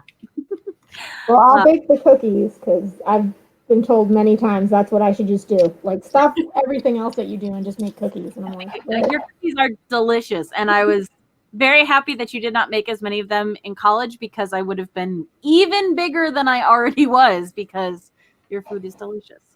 So, oh yes, that's very Dell. That's very Yep, Scott Pilgrim is what I was gonna say. I'm gonna say her name, and I totally blanked. So, yep, but I like Oh, it. the drawing. Before we sign off, can I share with you guys my experimentation that I did? Yeah, of course. So I was a little proud of it. So it was this mermaid that I was originally going to draw for today, but then for some reason, I think like Sarah, last night at literally 3 a.m. I wanted boba. So I'm like, oh, I'm going to draw. Oh, she's But fun, so though. this was this small bird I ended up not using. That was going to be, but I did try doing the same palette that I have right now with that. Like 2 different versions of the exact same palette. I tried doing cotton candy, chill, fruit punch did not work out, but I did like popsicle. Oh, I do like popsicle. So, but originally that was going to be the small bird, which I was hoping if I finished this one with enough time today, I'd go and try to clean that one up. But I'm happy that I at least got one done today, right? Like one, Yeah. as we were saying, like just getting one and done is perfect. It is, and I think that's a good goal for us. Nicole, you're not included in this because you actually get your work done that you set out to. But for us to be like, nope, we are going to finish this thing, and then it's a done thing, and then we're going to move on. But yeah, no, the mermaid's super fun. I would like to see it in a for a quad piece. So you've got all the different colors all working together. I think would be neat. So. Oh yeah, like what's his name? Warhol. Yeah, Warhol. Thank you. I lived literally down the street from his museum for 4 years, and I never went there. Well, I went a bunch, and I liked the cloud room. The cloud room. I never went there once. I should have. I regret never going there, and I never did. It was neat. I remember being really unsettled when there was the John Waters, right? Was it John Waters exhibit that came through, and like some of that stuff was really experimental and not my bag. So I'm like, I'm gonna go back down to the cloud room. You guys let me know when you're leaving. Sounds like a good way to word it. Yeah. I feel like I won't enjoy the cloud room as much now that I'm an extra hypochondriac because I used to just lay on the floor and let the clouds float over me. But yeah, now thinking about how many people touch them and all of that, I'm like, oh no. No, not now. Nope. It was a different time. Okay, so I'm gonna do this. All right. So all right. So Nicole, Yeah. you. So there you go. Because we'll work on outros. So yes, if those of you in chat do not already support Nicole, that is her Twitch. Go over there, and if you want to, it should still be up. Check out her birthday stream where she built Grogu out of Legos, and it was freaking rad. And super fun. He's so cute and he's so heavy. He moves. He does. His head moves back and forth and his ears move. It's so cute. It's ridiculously cute. So if you want to watch her build that, it was super, super fun and very relaxing. So yeah, check that out. And also find her around other places across the world at Nicole0991. And big thanks to her because she is mod of this and my channel and helps me because I'm dumb. And I appreciate it very, very much. So yeah, and I love it. I love the piece. It turned out so cool today. Thank you. I love the nails, like fingernails specifically are always such a make it or break it, and those look so good. Like just the articulation. Her Twitch stream, Nicole actually sports some fantastic nails. So if you want real nails like that in real life, she's got. Ooh. Yeah, it's actually kind of close to the color. It's kind of. I was gonna say, and she's got the best. Wow. All right, so no wonder it looks so good. Yeah. Okay. Whatever. Yep. real life reference. Yeah, real life reference. Okay, so and I gotta find it. Where'd it go? There we go. So there's Sarah, Tumblr. And so, yeah, if you want to, I know we talked about it last time Sarah was on stream. Sarah has a whole bunch of different comics. So if you'd like to follow her ongoing comics, I think we decided that was the easiest place to find them. Facebook, which is just my name. Is my name. Also, Is your art still up? Oh, sorry. I can put my art up. So you can see my art with my thing. My tags. Yep. Whoa. There we go. For reals. Yes. So if you want to see something totally the antithesis of these adorable creatures and blood and guts and zombies, definitely check out Sarah's comics. Also, you've got some cool like fantasy, very like D&D feel to them. So yeah. They're so cute. Definitely make stickers with those. Yes. I would like a sticker of the little acorn warrior, please. Please. Mine was the owl. Ooh, I love that little owl. With this little glow, with this little glowing sparkler wand. So cute. And he's got the little like pling pling little light blings. I love it. They just make sounds. I don't have words. They just make sounds. All right. You've had the chat name them. Yes. There you go, chat. So send us pop. Yeah, here we go. Aw, thanks, Randall. Okay, so then there we go. There's that. And if you want to follow Kristen, so I know we've talked about it a couple times, but if you want to follow her over on Twitch to let you know when she ends up going live, that's there. If not, then definitely follow her. I know I tagged her on Twitter, so if you follow me or follow the Doodle Crew, it's tagged on there, but that's her Instagram. So you can check out her stuff over there. And it's got some of her cosplay stuff too, which is dope. I'm trying to get into Twitch. There's still a lot I need to learn. I'm finding out. But hopefully I'll be able to start streaming Twitch channels soon and then posting them to YouTube. Yeah. But what's cool is even if you guys, even if she hasn't posted anything yet, you throw that follow, then you get a little ding when she goes live and you don't miss it.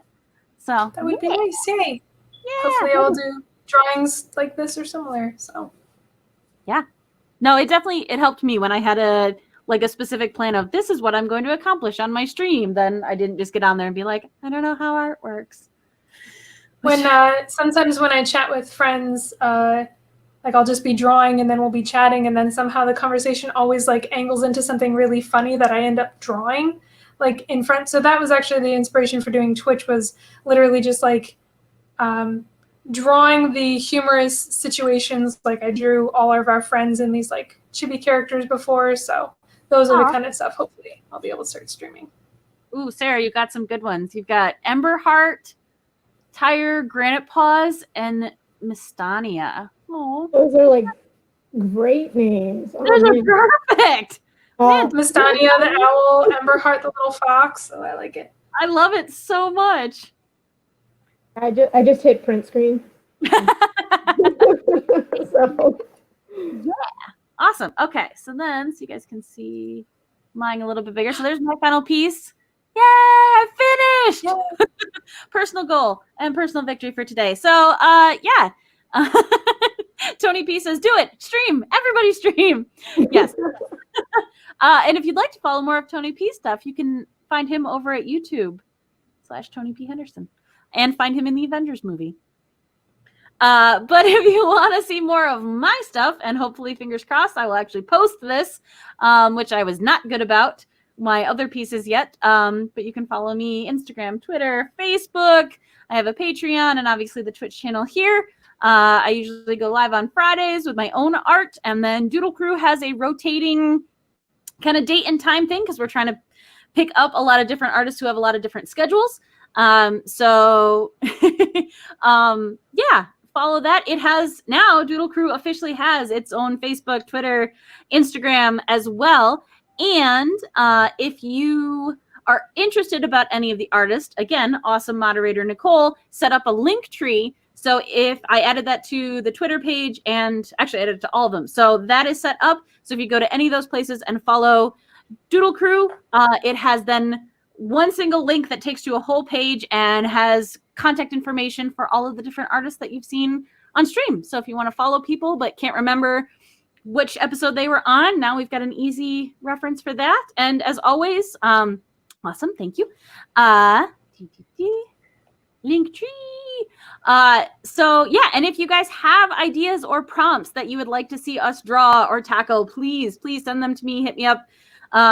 Pretty much anywhere. Find me somehow. I'm all over the place.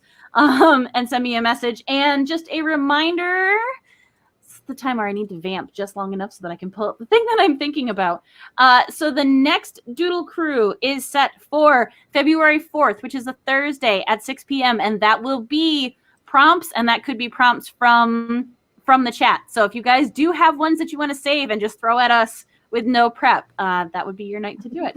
So yeah, but just check out all those places. Follow us if you want to be alerted. We will keep streaming onto my channel, so if you already follow me, then you'll get that. But yeah, thanks everyone for coming out. This was awesome. I had a blast. Thank you to all my artists. You guys are great. You're the best. I love you. So yeah, and everybody, yeah, it's Monday. Have a great rest of your Monday. Bye.